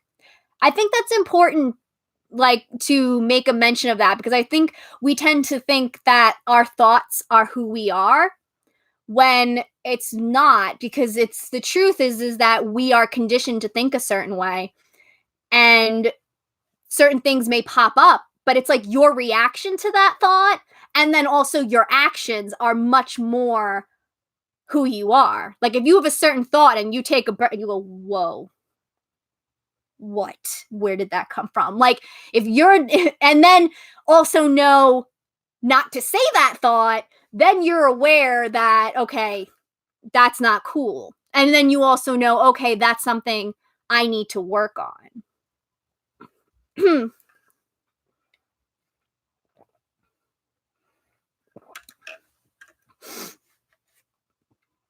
Oh, yeah, Natalie, that's definitely important that we need to, like, I think that's something I always was like with the wording of that. Like, hermaphroditus is great, but like, yeah, don't that the word is still not an okay word to use. Yeah, like, I think that's one of my issues with like cancel culture is that it doesn't allow us to get better. It's kind of this idea that we as human beings need to be perfect when it's like that's impossible. First off, it's impossible because human beings are imperfect creatures. Like, we're not perfect. And also, when it comes to, you know, all of these issues and everything, we can only know what we know and what we're exposed to. And also, yeah, society plays a part in it too, where there are certain things that are ingrained in us that, we take as fact, we take as true, or that we don't even realize is there until all of a sudden something comes up and then we're like, whoa, wait, where did that come from? So it's like, I think the thing is that people do need to be held accountable 100%, but people also need the space to be able to grow from that, you know? I think we need to, I mean, there are certain things, don't get me wrong, there are certain things that, yeah, people should be canceled over, like horrendous things that it's like, whoa, no.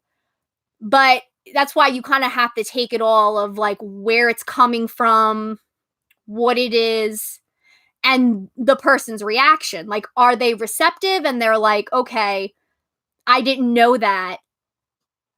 I'm sorry, I didn't know that. I'll work on it. Like, I'll be better. Then it's like, okay, and give them a chance to be better. If they keep making the same mistake, then it's like, okay, well, maybe it's time for you to go. But I do think that it's all about wanting to be a better person. Like, I know for me, like, there are things that I thought and I believed. I'm like, I was never hateful or anything like that, or was like, like wanted ever never cause harm to people. No. But there were certain things that I didn't understand, and maybe certain opinions that I held that weren't correct.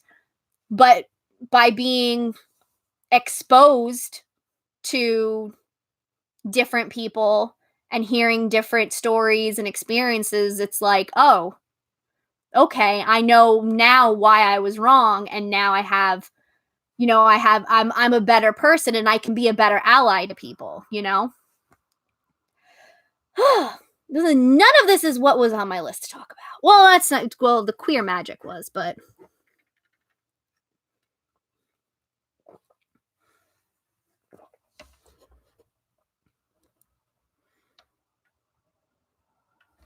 yeah, that's important to bring up too, Seven Pumpkins. The idea that you're not obligated to engage with someone who hurt you. Like, I'm trying to think. Yeah, like I think that's important, the idea that someone can say that they're sorry. Like, I know one of the things, because I'm kind of been into the makeup community lately. A, because I've been trying to get back into makeup, and B, because the drama is so freaking juicy. Oh my god, so juicy. But like everything with Jeffree Star and Shane Dawson, um like it's like a constant back and forth on, well, they're racist, they apologize, this and that, and the back and forth. But it's kind of like, regardless of whether they apologized or not, people are allowed to not want to support them anymore. Like, they're 100%, like, regardless of how you feel about it, you are allowed. Like, it's like, well, Jeffree Star apologized, Shane Dawson has apologized for what they did. But it's like, okay, that's fine. But I, as a consumer, can choose not to support them still. You're allowed to do that. Because to me, I still see certain behaviors, and also, I don't know, to me, I'm kind of like, the fact that you thought it was okay at all to say what you said, I'm kind of like, you know? Yeah, no, I'm totally. Oh, cool. We could talk about makeup, Seven Pumpkins. I just got, I'm thinking about getting some Anastasia Beverly Hills. Well, I think I think if you follow me on Tumblr, I've been yelling at Apollo about it. I think with Jeffree Star, like, my personal opinion about Jeffree Star is, I think he's got, this might be controversial, but I still don't support him or anything, but I do agree, Juliet, that it's kind of like, I think he's got issues that causes him to lash out, and I think he doesn't, I don't think he thinks about how he lashes out, and I think things just come out, and I don't think he thinks thoroughly about it. I mean, that's not anything of what this live stream is supposed to be about, but but I can't. And I think Shane. The funny thing is I learned that Shane Dawson is a Cancer and Jeffree Star is a Scorpio, and I went, that makes all the sense in the world. All the sense in the world. Why they get along so well. And Jeffree Star being a Scorpio, the stinger. He's got the stinger. Yeah, I think he gets, it definitely seems like, because I will admit I watched the documentaries because I'm a big like pop culture person, so I like to know what everybody's talking about and all that. And I also was like, they're going to give us some drama, which they ended up not giving us any drama, but I watched it. And I also watched the one before, and it does seem like Jeffree Star, I think, had a lot of like anger when he was younger and a lot of stuff that happened to him when he was younger that I think just makes him very, and honestly, him being a Scorpio, that's not to say Scorpio do bad things, but I'm just saying like he's got that very like he protective nature, and I think he just lashes out. Yeah, Shane is, he's right on the cusp. Because I had to look it up because this astrology runs my life. Yeah, he's like Shane is right on the cusp, but he definitely is much more of a Cancer than a Leo. He is so a Cancer. Like I'm like everything about Shane just screams Cancer, and especially his relationship with Jeffree. Like Jeffree is so protective of him, and like I'm like, this is such a Scorpio Cancer relationship. I know because I want a Scorpio so bad, but anyway. So that's just what I think. I think he's got a lot of hurt in him, and I don't know. We're talking about makeup.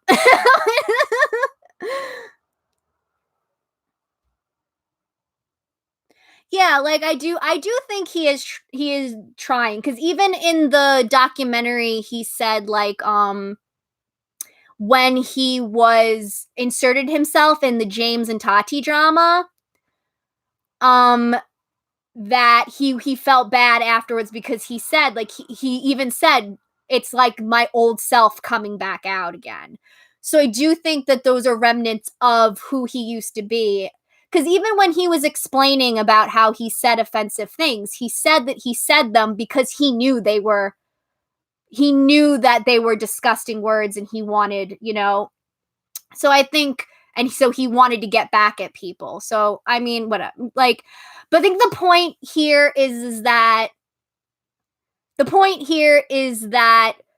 regardless, people are allowed to not forgive somebody if what they said either harmed them or just it just doesn't. They're not like cool with it. Like, 'cause like I said, like the way I feel about it is I do think that he's just got his own stuff that he's got to work on. I don't necessarily think he's a bad person. I do think he's trying, but I'm still just not going to. I feel like I still need to see a little bit more progress before I invest in if I ever invest in his makeup, especially because I can get other makeup that's also vegan and cruelty free and not even that expensive. So anyway, did I tell you guys? Well, we're talking about makeup real quick. I got the Venus XL palette. I'm so excited about it. Oh, I'm so excited. And I'm really excited too. But if you guys like makeup, the Anastasia Beverly Hills, they have a whole bunch of holiday gift sets, and one of them has the Modern Renaissance and the Soft Glam palette. I know a lot of people probably own them already, but I'm kind of just getting into all this, so I don't. The two of them together in this cute little like draw set for like only $50, when one of the palettes by itself is like $42. I was like, what? I'm like, what? Oh my god, I must own this. So yeah, I might be buying makeup for myself on Black Friday. Anyway, we should probably get back to the stuff that I wanted to talk about instead of makeup, because now the chat is like just me, Juliet, and 7 Pumpkins, because we're like, makeup? It is a steal. I really think I'm going to get it because everybody loves both those palettes. I don't know enough Scorpios. I need more Scorpios in my life because I love Scorpios. I'm a Cancer, and I'm a Cancer list. I am a Cancer that's a Scorpio list. Well, no, I'm a Scorpio list Cancer. There we go. And it's sad.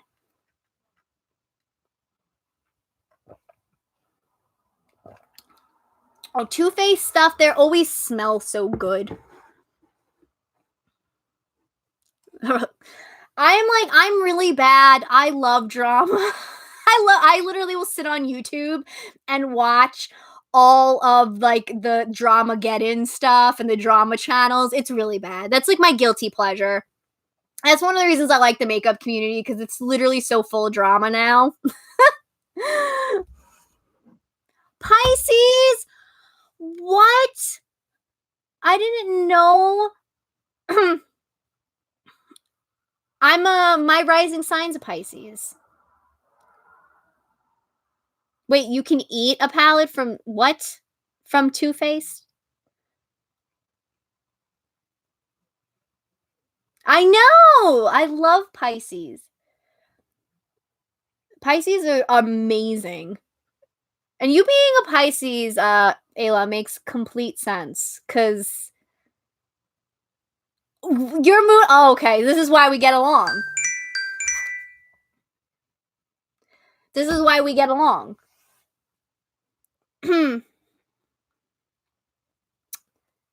It tastes like chocolate? Oh, God. I would just eat it. I would just eat that. I would just eat that. Like, no. You can't have it taste like it, too. You do.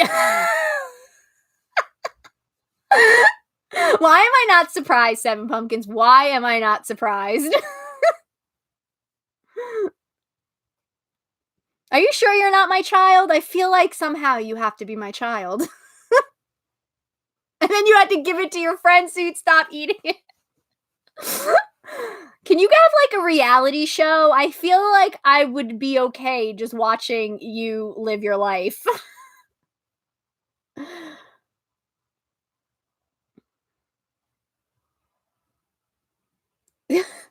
Scorpios are secret crybabies. That's the thing with Scorpios. They like to, they put on a whole like in control, like, oh yes, I'm totally in control. I'm not showing any emotions. But then when they're by themselves, it's like they're water signs, so they're all emotion.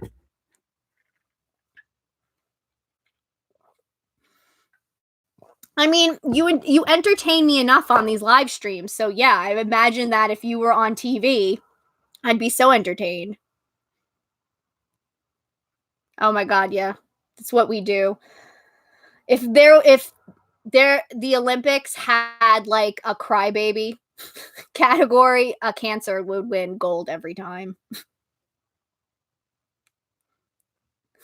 The show would just be offering to fight people in the Denny's parking lot.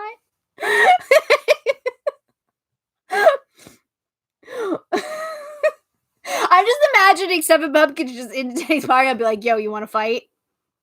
You want to fight? You want to fight? You look like someone who wants to fight." Team Cancer for the win. But that sounds so... I hate the Cancer. Team Cancerian. That's why I always say Cancerian now, because it just sounds wrong.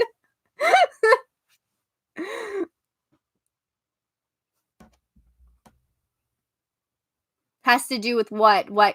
Well, why you like Scorpios? Because it's literally ingrained in Cancers to love Scorpios. It's a whole thing.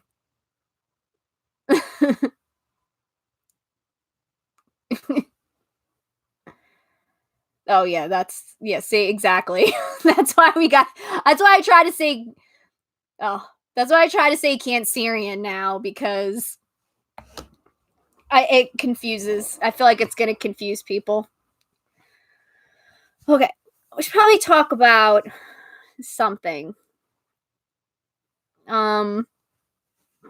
Okay, so we talked about Yule. We talked about...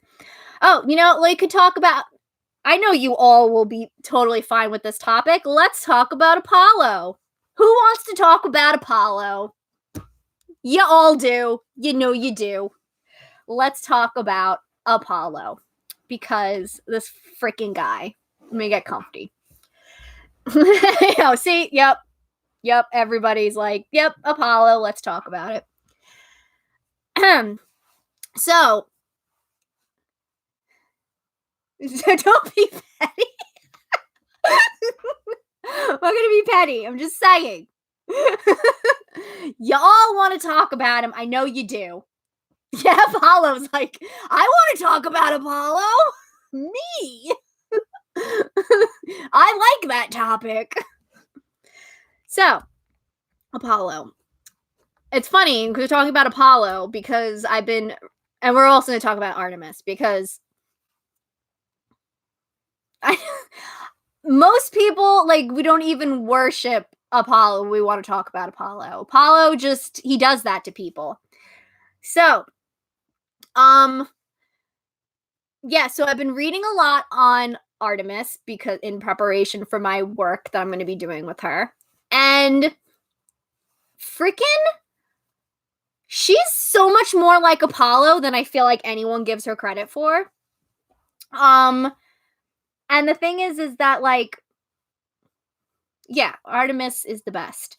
But they're so alike in so many ways. And there's a lot of things that they, like, cross on that is kind of like people don't bring up or mention, or Apollo gets all the credit for. And I'm like, poor Artemis. But I lost my train of thought.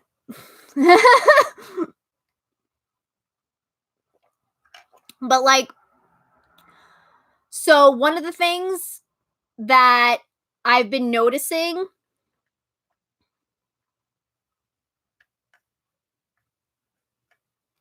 I haven't actually heard anything from Apollo either. I haven't heard from him at all either. I don't know whether it's because it's that time of year where usually it's kind of tradition that he leaves, or if it's just because I'm gearing up to work with Artemis. So he's like, you don't need me. Artemis is going to kick your ass.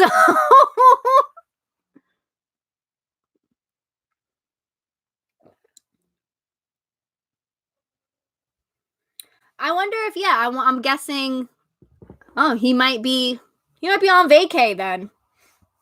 Yeah, Juliet, we said the same thing. He's on vacay. He's hanging out with the Hyperboreans.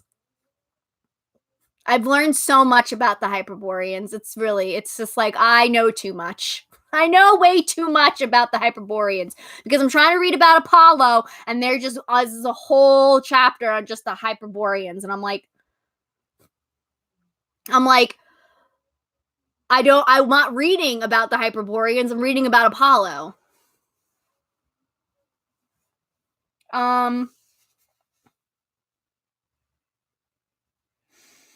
They might switch. Usually traditionally the idea is that Apollo leaves Delphi, and I think he goes hangs out with the Hyperboreans, and then Dionysus takes over the Oracle. So, but maybe it's Artemis, because I learned, well, this doesn't do Delphi, it has to do with Delos, but apparently no, it is Delphi.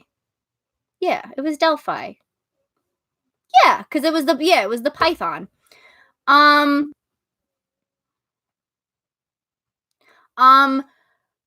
Do you know that there are stories where it's Artemis that helps him defeat the freaking dragon? It's a dragon, technically. It's a dragon. Even though it's named Python, but it's a dragon. Freaking mythology, but that helps him defeat the and then I'm gonna go on a rant. Like because everyone says it's just Apollo that does it, but apparently there's stories where Artemis goes, like, helps him, and they both defeat it together, and that because the whole thing too is after he fought it, he had to go. Was it that one that he fought? And then he had to go away to purify himself of it, and then Artemis went with him. But they don't say that. And then what else? That I'm trying to think. There was so many other things that it was like she gets left out of, and I'm like, why are we leaving Artemis out of things? And it bothers me. Now I can't remember. I should have wrote it down. I was like, I'm gonna remember all of this. It's fine. I'm like, no, it's too much information. Oh, but one of the things too, yeah, classic Ace Erasure. True. One of the things too that I was noticing with the both of them when I was reading about Apollo and then now reading about Artemis, that actually got me then questioning. See, this is why research is very important, gets you to question a lot of stuff. The two of them absorb a lot of gods. Like the two of them, like I think that's kind of a theme with most of, especially like the Olympians. But Apollo and Artemis, they like take on a lot of roles of other gods to the point that like gods just get erased because of them. Like think Helios and Selene. But there are other ones. There are so many. Like even in certain situations, they have like Artemis takes on a lot of the roles that Hecate has.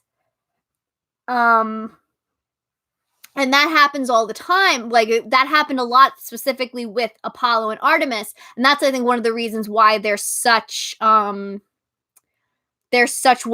and popular gods. I think it's because like they have their hands in a lot of different pots. Because if you listen to my podcast, one of the things that I talk about specifically with Hephaestus is the idea that what he represents doesn't fit in today's world, which is why he tends to get forgotten about. While Artemis and Apollo, they kind of almost keep like absorbing different gods to kind of stay relevant, and people keep adding things to them. So they kind of keep evolving in some way to keep up with everything. So like, but the question that like came to my mind then is kind of like, then I feel like if you have these gods that are absorbing other gods, then it kind of like then you have to then sit there and think, okay, well, how do I interpret this as a worshiper? It's like, as a historian, it's easy to make sense of, but as a worshiper, how do you look at this and go, like, is that, I'm trying to think of how to word it, like, is like that lesser god that got absorbed, like, was that a real god? Are they still there? Is it okay to keep seeing Artemis in a certain way, or was that all just Artemis to begin with, and it just kind of all ended up coming together in the end? I don't know if that makes sense, but it kind of got me thinking like that. Like, how do I differentiate now between what was a god and that got absorbed into this other god? Then do I worship that god? I'm trying to think of like using examples. Like I guess we can use, I mean, Helios and Selene is a little bit different. I'm still trying to, this is one of the reasons why the Apollo podcast is taking so long, is because the more I learn, the more questions I keep getting, and I'm trying to answer them. And between Gaston and my thirst for like really wanting to give you the answers, it's kind of taking a little bit longer, because it's like I'm trying to find out about when did we have Helios and Selene, and when did now we had Apollo and Artemis being the lunar and solar deities. You know what I mean? And I'm trying to figure out where did that begin and why. Like, was it an ancient Greek thing where they did actually look at, because from a lot of what I'm seeing is it's like Apollo and Artemis really weren't looked at for most of ancient Greece as solar and lunar deities, but then certain accounts have it where they did, but it's not as popular. It seemed to like come a little bit later. Like, it definitely came much more in the Roman time. Like, Diana was definitely, I think Diana's a moon goddess. And so Artemis gets associated with her. But I'm trying to find within ancient Greece specifically. So I'm trying to research that to get like a legit answer. But the thing is with history, we don't ever really sometimes have concrete, legit answers, you know? So I've been chasing that because I really want to know, because I don't want to deny Helios and Selene what was originally theirs and who they are. But at the same time, because I'm so ingrained to see Artemis and Apollo as lunar and solar deities, that it's kind of like I want to know, should I be wiping that clear from my brain from now on, or is it okay to see them like that? So anyway, so like I feel like I'm rambling and it's not making any sense. Yeah, Zacharias and Dionysus do kind of count in this sense too. Yeah, absolutely.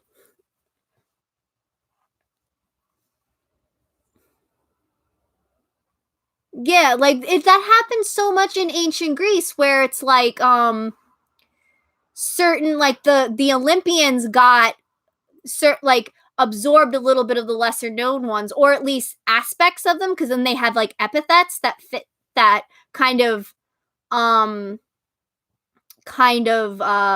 represent that aspect.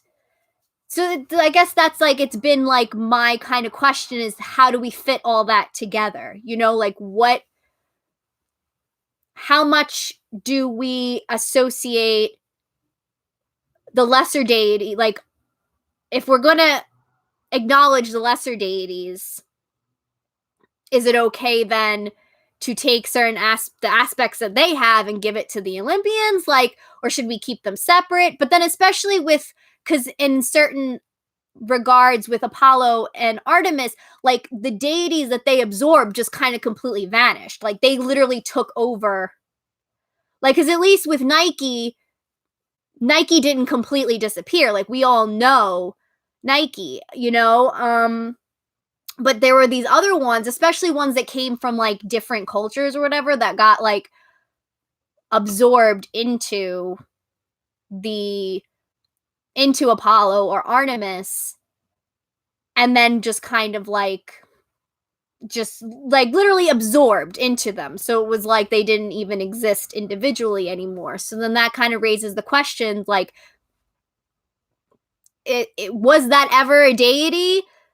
Was that always an aspect of Artemis, or was that a deity that now is being forgotten about? And is it okay then to see Artemis in that? You know, like, it's kind of almost like an ethics thing and a moral thing. Like, I don't want to like, and then it kind of, I guess then it kind of questions to this, the whole bigger picture of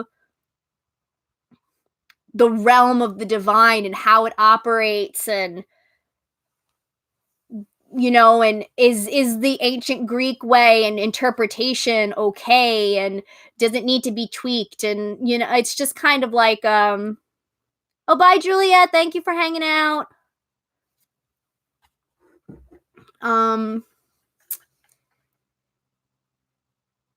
We're talking about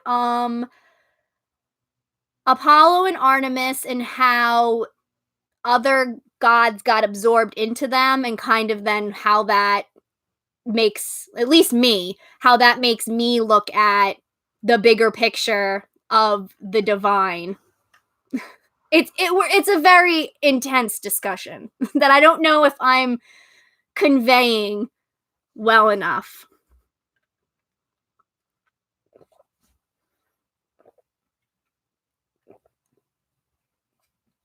I think one of the problems too is that like I was reading a lot about how like both, that's another thing that gets left out, is everyone talks about Apollo being the god of light because of Phobos or Phoebo, whatever, like that epithet that he's very well known for. But there's a version of it for Artemis too. So technically, she has that light epithet as well, which to me then also I feel like adds to the idea of both of them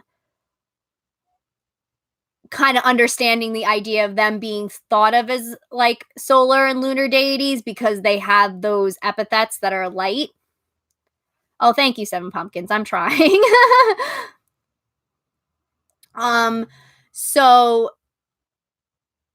because I know when I was reading about Apollo, I have to reread that section again because again it was very academic based, so it was a little hard to wrap around. It was just a lot of information being thrown around in that section, but the what I got from it, it seemed like the idea of Apollo being a sun god was something that came later and was almost like it was a confused thing, that because he was seen as like the god of light and he had that epithet, that people automatically related it to him being a sun god. And then that it just kept going on throughout history, so that's just what kind of got stuck to him. Like that's what it seemed like happened, not necessarily that the ancient Greeks fully saw him as the sun god, but it's definitely, that's something that I'm really trying to look up because that's what I want to talk about a lot. Because I think it also brings up the bigger issue is that, and I've been noticing that as I'm reading about Artemis, is that what we have learned in school and just in how society talks about the Greek gods, a lot of it is very limiting and some of it is a little inaccurate. And it doesn't take into account of everything, like the ancient Greeks themselves, their culture, their history, how they operate, like the idea that different city-states did things differently. Like it wasn't all the same, and the fact that they have all these epithets that meant all these different aspects to them. Like there's so much more to it. And that I think that's why research is so incredibly important, because there's so much that we miss out on, especially with Artemis. Like I never knew that dance was so sacred to her. Like no one ever talks about that. We talk about her with, the moon, bow and arrows, the forest, and her being, either being a lesbian or being asexual. So, well, I mean, be a lesbian and asexual, but like her being arrow or ace and being a lesbian, like all those different. But apparently dance was extremely important to her. Like extremely, like that was such an important aspect to her, to the point that there were mythology that talked about, like one of the mythologies had to do with the leader of the Amazons got turned into a horse because she refused to do the sacred dance to Artemis, and Artemis turned her into a horse because she was like, fuck you, you got to do the dance, it's my sacred dance. And I never knew that. I was like, oh, okay. And like war dances where it was like women with helmets and shields and everything doing a dance, but it was like all like war, and it was war dancing. That was sacred to Artemis. I know.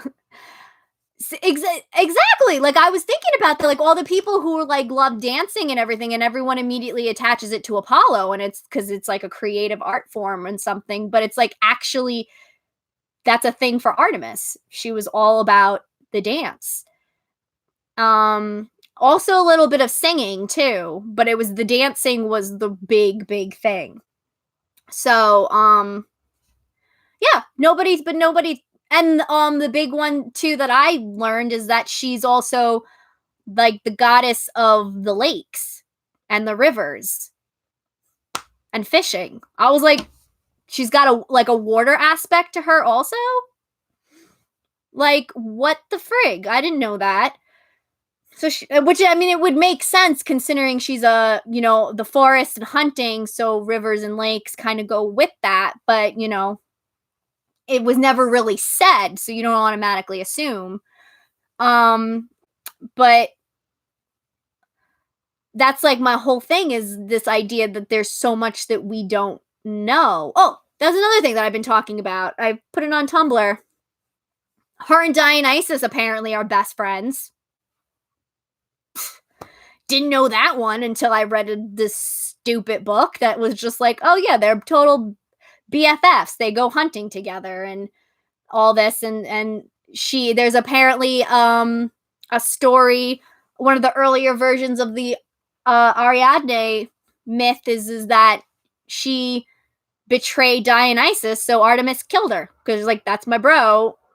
You gotta die now. Like it's insane. Like I'm like this. I didn't know any of this, so that's why I think it's just so important that we do our research because it's like we uncover so much about the gods that we didn't even know because what we're learning, I think we feel like what we're learning is all that there is to know, but it's not. It's the very tip of the iceberg, and there's all this other stuff underneath that you have to go and find.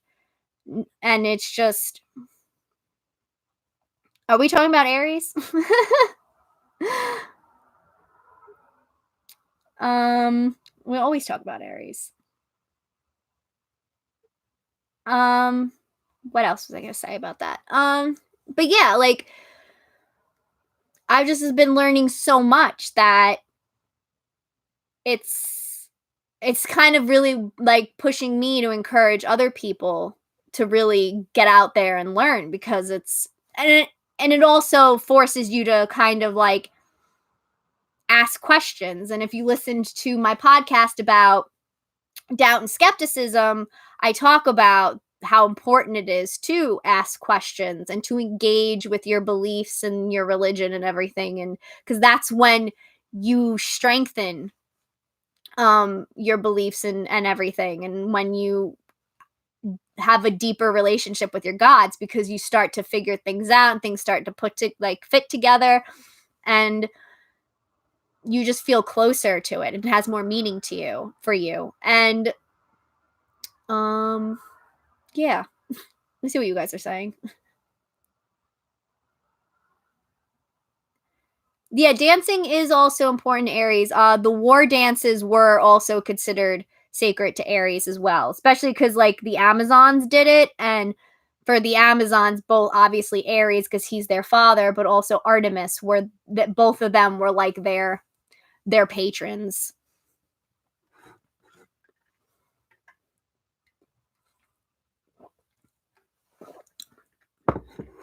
Ugh. I love that I said I was going to talk about Apollo, and I ended up just talking about Artemis.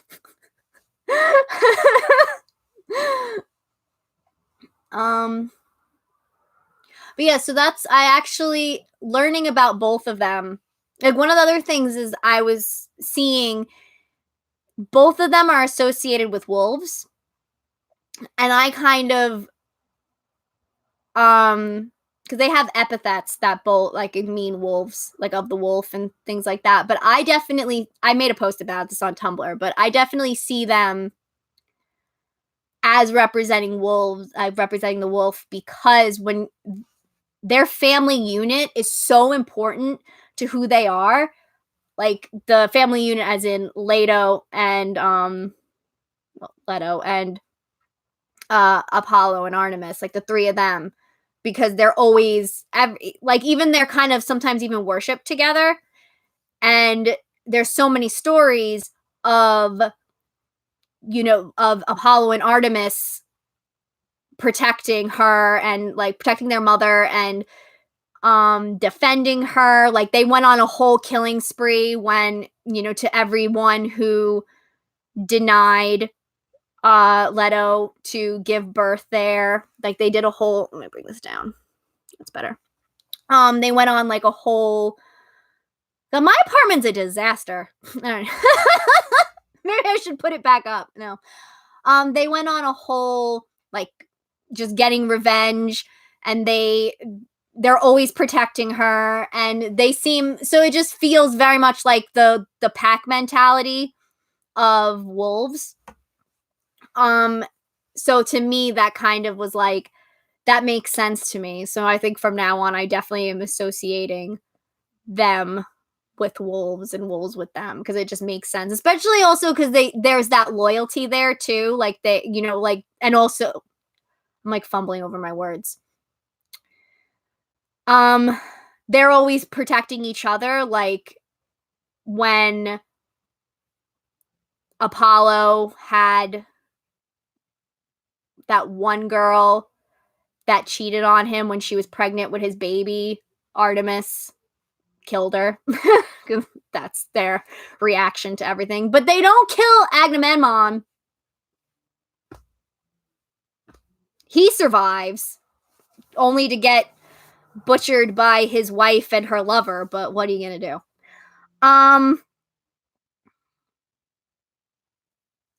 Yes, wolves are cute wild doggos. That's true. That is very true. And I know they also say that they're sacred to Artemis because of that they're good hunters. And also she's technically seen as like the mother or the goddess of all wildlife, so, and all animals. Yeah, things happen. Yeah. Basically, things happen. What are you going to do? What are you going to do? But yeah. So I'm trying to think of what other stuff I learned that was really kind of cool. Oh, I read too that apparently in one version, the story in the Iliad when I call him Aggie. You know who I'm talking about. Aggie, he pissed off Artemis. And so she was like, oh, okay, you're going to have to sacrifice your most beautiful daughter to me. And in order to make me not mad at you. And so he did. But there are different versions. There are different versions of that where she saves the girl. And in one version where she saves the daughter, she actually turns her into Hecate. I was like, what? I never heard that. That's insane. So that's a thing. There's more things about Artemis and Hecate and their whole relationship. Like, there's so much. And this is also leads into another discussion I wanted to have, which is a discussion I'm always going to have, is mythology. And this is another reason why I mean, people can do what they want. You know me, I'm always like, you do, as long as you're not hurting anyone, do whatever the fuck you want, believe whatever the fuck you want. But I don't understand how anyone really could believe the myths actually happened, because they're constantly changing. Like, even there's so many versions depending on what time period, who's writing it, what city state it's coming from. Like, there's so many different versions that it's like, how can you even believe any of this to be true when it's like the The Greeks constantly were rewriting it. Like that's something my stance on mythology is just getting more and more cemented the more I read and research, because it's just like all I'm constantly hearing is, well, in this version, and then there's this version, and then that, or it's like almost like authors rewrote and added things, subtract things. Yeah, that's exactly how I look at it. It really is like fan fiction. It's really what it is. That's why I get mad when people are like, you can't ship the gods. I'm like, what the frig was Homer doing all the time? Like, why can Homer get away with stuff and I can't? Like, it's not fair. Freaking men get away with everything.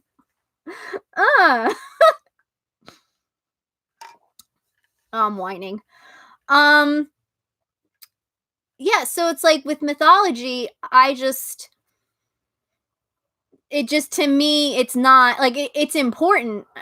It's important to know, because I do still think it has a significance, and it tells us about the gods in certain ways, like maybe what they represent, and certain symbols, and what's sacred to them, and things like that. But the whole thing as a whole, I don't believe it occurred. Yes, Artemis and Aphrodite. I'm writing that. I'm doing it. I'm writing it. It's funny because part of me was like, is everyone gonna think that I'm just worshiping Artemis now because I talked so much about Aphrodite and Artemis being together, and I'm already an Aphrodite devotee? And now it's like, oh, she's doing that now. And it's kind of like, I didn't even think about that until afterwards, and I was like, maybe I'll get the real tea now. Maybe I'll get the tea, and it'll just be me sitting there on my laptop, and it's the two of them like, okay, this is what happened. We were in the forest, our eyes met, and we were in lesbian love together. like that's how it happened. I'm definitely writing it. I want to, because they are so in love. Like, I'm sorry. I know Aphrodite. I know Aphrodite. And there's no way she did not have a giant crush on Artemis. Like, there's no way.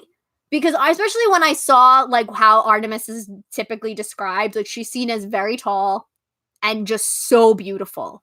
Like, they said that even among all her like huntresses and nymphs, who are all supposed to be so beautiful, you can't miss Artemis, because she's tall and she's freaking gorgeous. Like, you're telling me that pansexual Aphrodite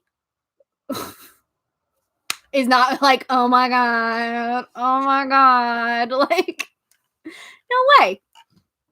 Like, she totally was all about that, especially because they have her. There's another thing about the mythology why I also don't believe in it, because it is so, like, I don't want to say like heteronormative, because there is obviously like gay relationships in it, but there's no lesbian relationships in it. There's no sapphic. Ironically, Sappho is really the only one that gives us any of that. So it's kind of like, especially with Aphrodite, like that's the thing that gets me. It's like, no, Aphrodite is definitely shacking up with the ladies. I'm sorry, that is absolutely happening. So where are my stories about that? Like, I know it's happening. I know my goddess. She is very much in love with the ladies. I could feel that off of her. Because when she's around too, like, I tend to be way more like, ooh, ladies. Like, I'm very pansexual, but I love the ladies. I think that's definitely something that I want more of, like, I need more. And I talked about this before, but I'll say it again. I want love. Like, love is completely missing from mythology. There's like really no love. It's all just about procreation, and that's it. And it's kind of like, I want actual beautiful love stories, you know? That's what I want with. Yeah, see, I see Athena in that same way. Arrow and Ace. I definitely see Athena in that same way, which is why I think my first thought when I was like, well, what goddesses would Aphrodite be into was Artemis was the first one that came to mind because I see Artemis as I see Artemis as a lesbian. But I definitely can see her like I definitely if anything well I see her no, I don't know. But I see her as but the funny thing is like there's a part of me too that would love to explore the idea though a of Artemis being lesbian and being ace and being with Aphrodite because I kind of like the idea of Aphrodite having a relationship with someone that doesn't involve sex, but it's completely like romantic and beautiful, but it doesn't involve sex. Like there's a part of me that actually really wants to explore that, and I'm trying to figure out if that's now that might be actually where I go with it because I do think I see Artemis specifically as being ace. Yeah.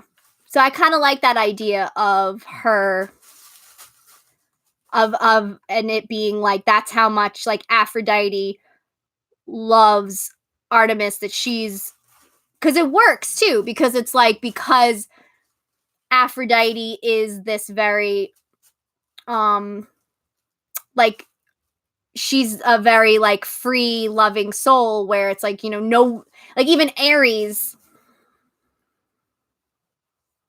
Yeah, I know it doesn't always mean celibate, but I kind of more see it as like she just like because I like the idea of because Aphrodite's such a sexual being that that's really how she what's the word I'm looking for? How she expresses her love for people. That's what I want everyone to do is write queer myths. Like, please. That's what I want.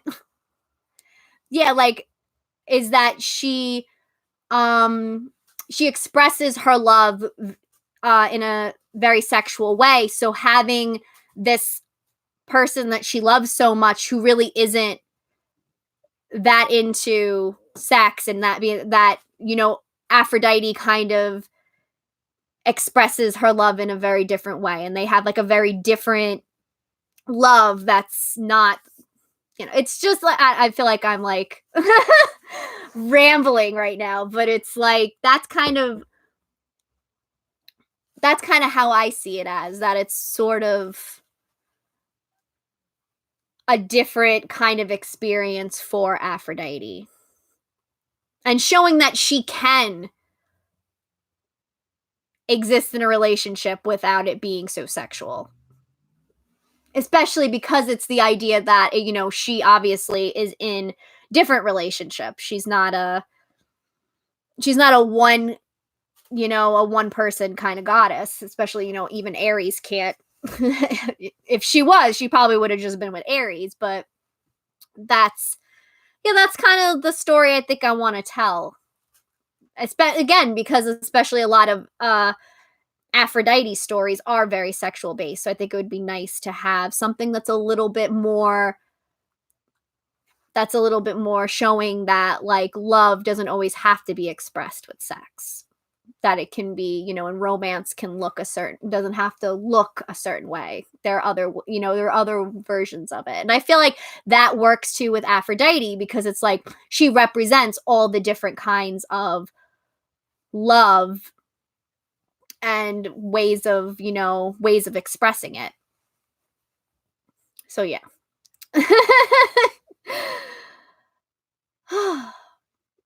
Yeah, everyone seriously write the queer myths. Do it because we need more.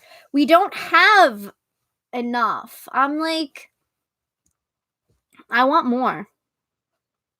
Become the lesbian Homer. I love that.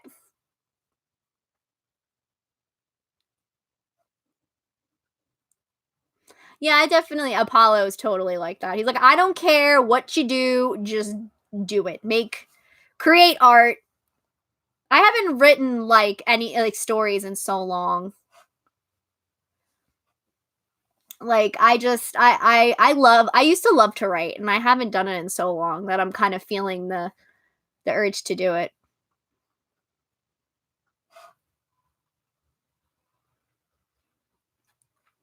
Yeah, polyandrous myths, yes.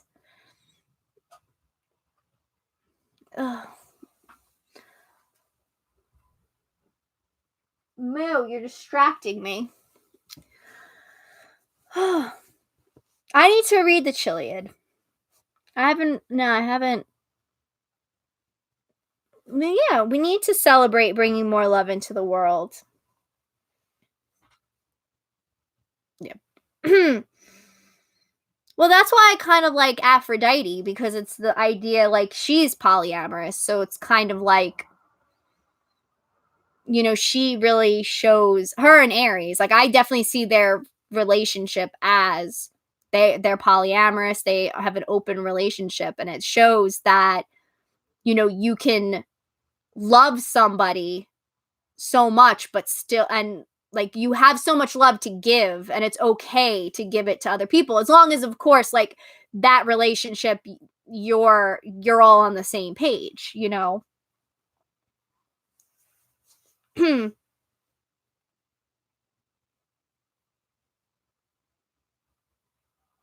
Bye Natalie, thanks for hanging out.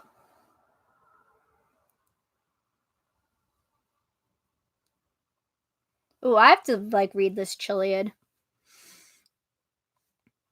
But my goal was always to write more like modern um modern mythology because it's just kind of like I don't relate to I don't relate to the because it makes sense. It's ancient. Like it's meant to be relatable and for that culture and that time period to understand. Like that's not for us.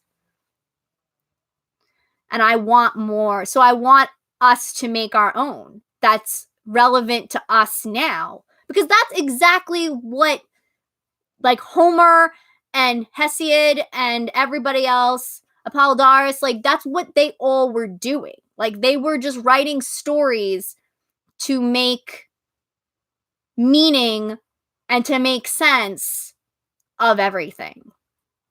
That's just what they were doing. It wasn't necessarily about being like, oh, this is what happened. Like this wasn't the Bible. I mean, well, technically, well, we won't get into that, but I more mean like how people perceive the Bible. Like it's not that's not what any of that was. It was just like let's tell stories.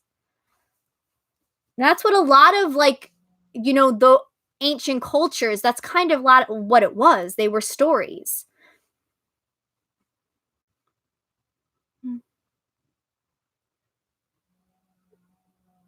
Well, good luck, Anna. Please definitely write those myths because we need more of them. Like I love the idea of us doing things to make our religion relevant to us today and to ourselves, you know, because I don't think there's any reason why we shouldn't.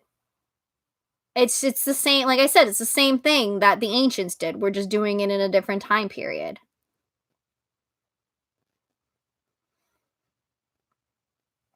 I would love if just everybody just started.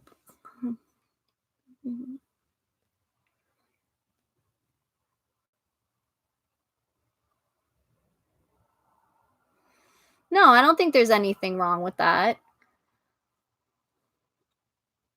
Callie, I don't think there's anything wrong. I think, they're characters.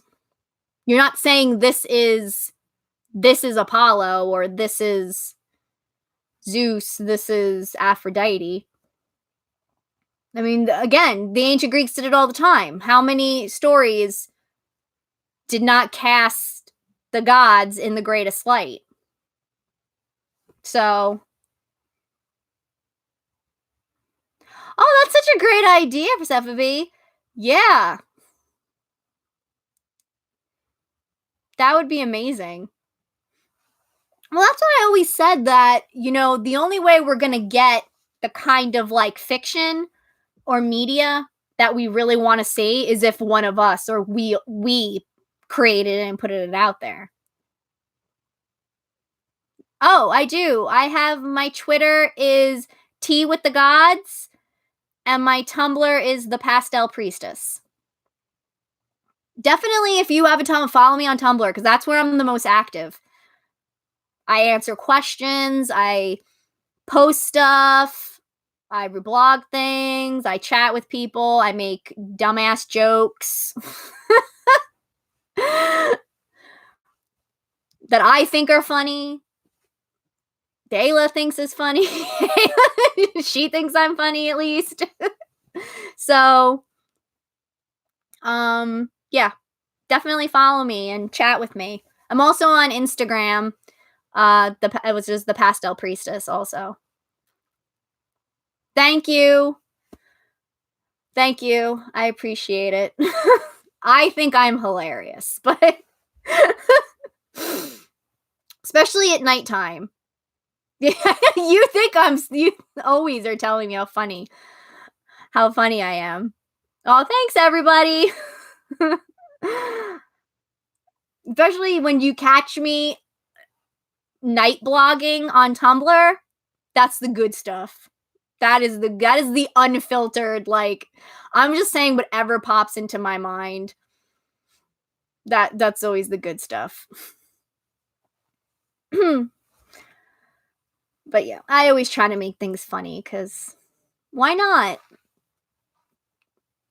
I'm a Hermes devotee. I gotta make things funny. If I don't, then he's gonna be disappointed in me. All right, is that?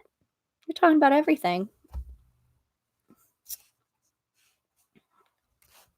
But yeah, so I am still working on the Apollo podcast, and I do plan on Apollo episode of the podcast.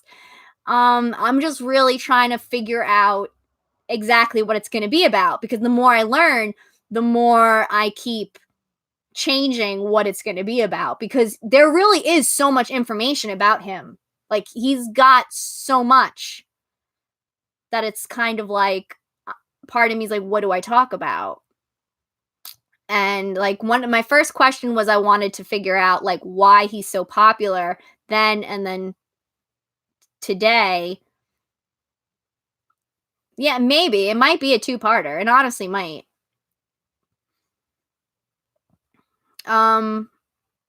But like I think I actually am happy I waited though because now that I'm learning about Artemis, it actually is informing me more on Apollo because I'm seeing the similarities and I'm also seeing more of like his relationship with Artemis. So, and there's definitely going to be an Artemis episode. That's definitely going to happen. But I'm seeing like the parallels between the both of them. And so I'm kind of happy I waited because, and especially learning about Artemis is making me think more about what I'm learning about Apollo. So,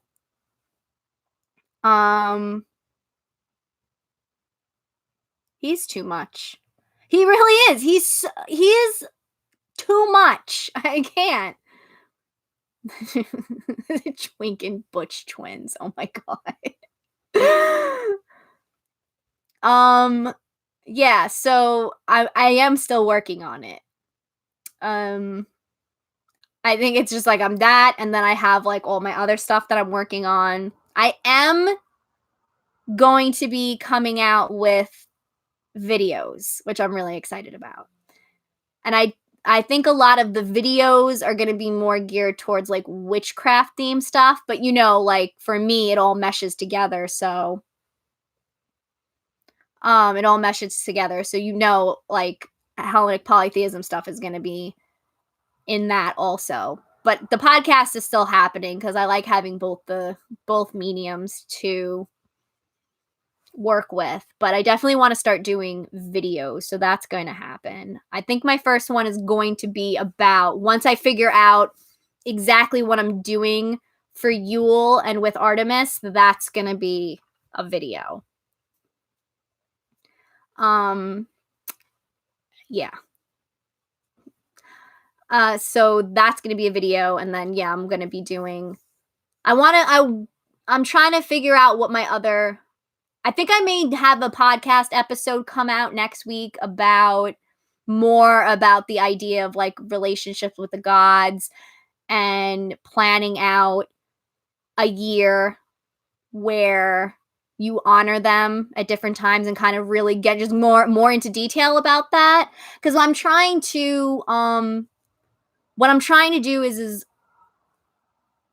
think about more of like how I operate and not try to work against that, so that I can actually put out content on time and in some kind of consistent schedule. So I realized that like the episodes about the gods are very research heavy. And so I think I may limit those to like once a month, and not stop trying to do so many at one time. And then have more of like those opinion based, like the ones I did with like doubt and skepticism and like that, where those, a lot of that it is research, but a lot of it is also like just my own thoughts on how I go about certain concepts and ideas, so I'm kind of like trying to do those and then have like the big God episodes be kind of like maybe like once a month and do things like that. So I'm just kind of like trying to get on some kind of like schedule and routine with all of that, because I definitely want to be more consistent with the content I put out, because I do enjoy doing it and I love being able to put it out there and have you guys, have you all listen to it and tell me your feedback and share your experiences and everything. Like I love that exchange. And especially because people tell me all the time that they love the content I put out and it helps them. So of course I want to keep doing it. So yeah. All right. I think I'm gonna cut this off now. I know. Usually we're here for like 6 hours, but I think unless you guys have any questions or anything you want to talk about, which is fine by me, but I think we talked about a decent amount of stuff. Yeah, you did. You kind of made it to the end. Yeah, I didn't think this one was going to be the playlist. Yeah, what's the playlist? I'm actually really excited to do videos because I'm excited that my altar can be in it.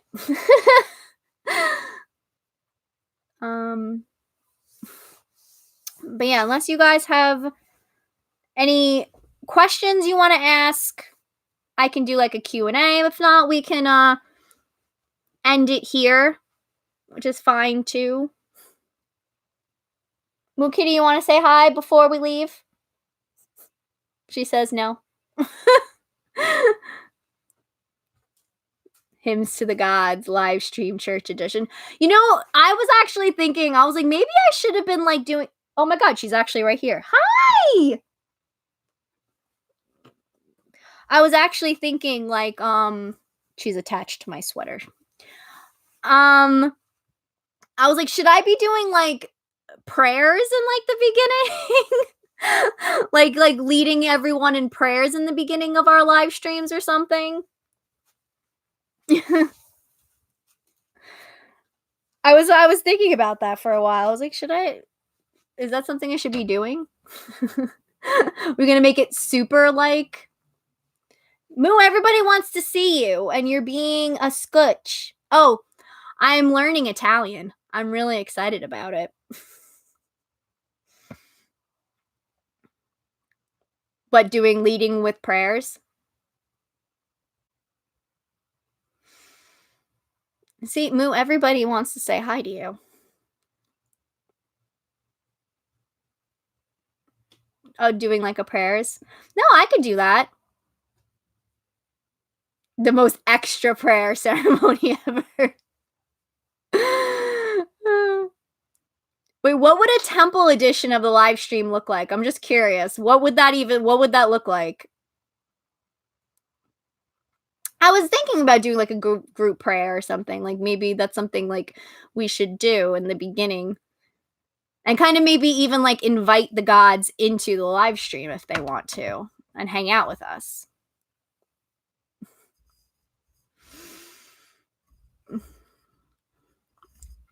But yeah, what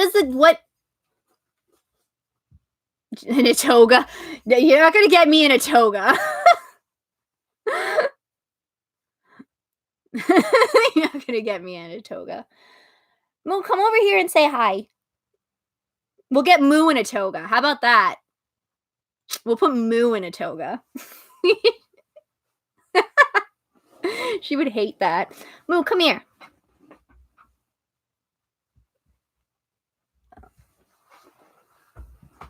She is like not in the mood.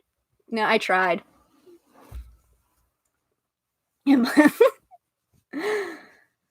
But yeah, what does temple live stream look like though?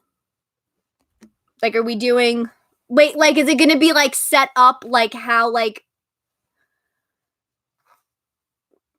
Yeah, well, that's true. Apollo shows up whether we ask him, whether we invite him or not. Oh, it's just that's all it is. No, it's got to be ABBA. Yeah, thank you, ABBA. It's got to be ABBA. And we say a prayer about how Athena is Judas. Yeah, Apollo will always be there. He's like, they're probably talking about me, so I have to check on it. If they're not talking about me, I have to make sure that they talk about me.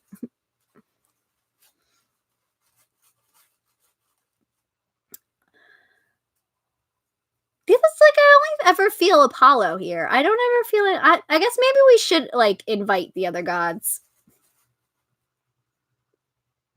I know. It really is. Athena is Judas is the best thing.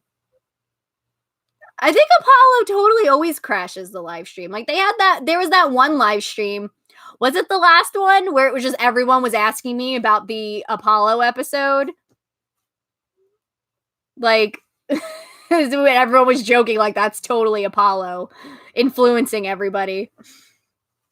Are you gonna come say hi? Can I get you to say hi or are you gonna bite me? Come here.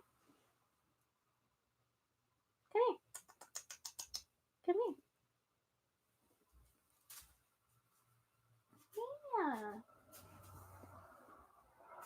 Yeah. Ooh, I got her. Say hello. Hi. She's very mad. Okay. Okay. There, you got your Moo Kitty. And now now she's mad at me. She just nipped at my foot like, how dare you?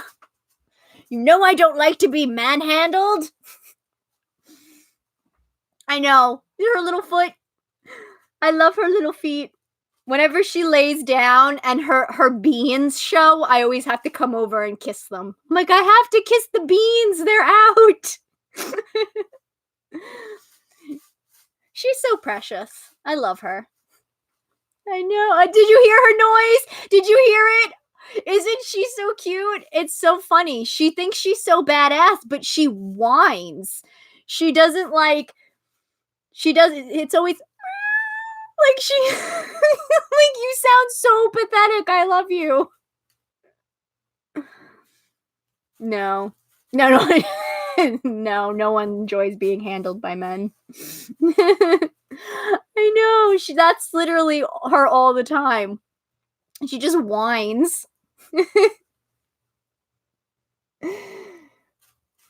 No, she's just playing. She's so cute. I love her. You can see why Aphrodite and Persephone love her so much, too. Give us the baby. I know. I love her. Moo, you're so famous. Everybody loves you. She's just licking herself like, yeah, I know. All right. I guess I should end this. You guys, we got Moo Kitty. That should be the end. Yeah. Oh. Although I think everyone, I don't know. I'll put it out there. You made it to the end. And if you don't know, I have a Discord for Hellenic Polytheists.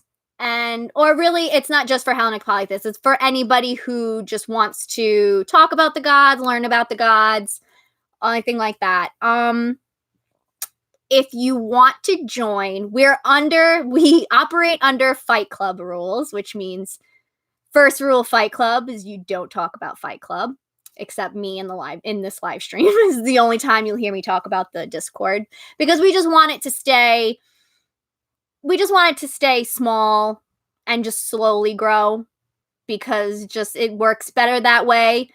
And for me, this is my first time ever doing anything like this, and being like an admin for something like this, so I kind of don't want it to get too crazy. But if you would like to join, all you have to do is find me on social media. I'm on Instagram and Tumblr under The Pastel Priestess, and Twitter, Tea with the Gods. And you have to direct message me. Don't comment, don't send me an ask, because like I said, I don't want the word to get out, because then everybody's going to freaking ask me, and then I'm going to feel terrible.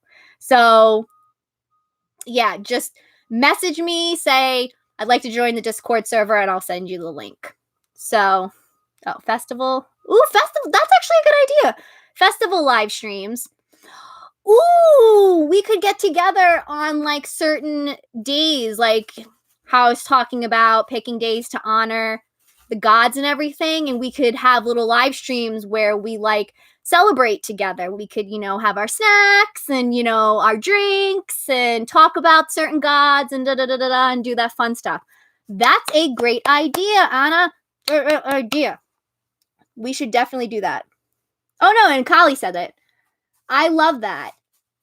So we should definitely do that. I will definitely look into, because especially since I'm already creating a schedule for myself for the year where I want to celebrate certain festivals or sacred days and everything, so I can have that already created and everything. And yeah, it'd be great. Great idea, Callie. Great idea. Yeah, we should definitely do that. I like that, because I like the idea maybe of using the live streams as just a way to bring community together. So, but okay, cool. I'm gonna write that down, actually. But if anyone ever has suggestions like that, feel free to let me know. Like if there's anything that you ever want to hear me talk about, or just message me on social media, or if you're part of the Discord, you can talk to me on there. But you can see I'm very, very nice. I don't bite. Talk to me. Let's hang out. So if you ever have any suggestions or ideas or things like that, definitely let me know. I'm always looking for new ideas and whatever, seeing if I could do anything that you guys suggest. So, okay. I think that's it. Yes. So, yeah, if you want to join the Discord, message me. And I think that is it. All right, guys. Love you all so much. Thank you for being here. You are the best. You always just make my day so special. And I can't wait to talk to you guys again. I'll probably, though, talk to most of you after this. But all right, time to go. Love you.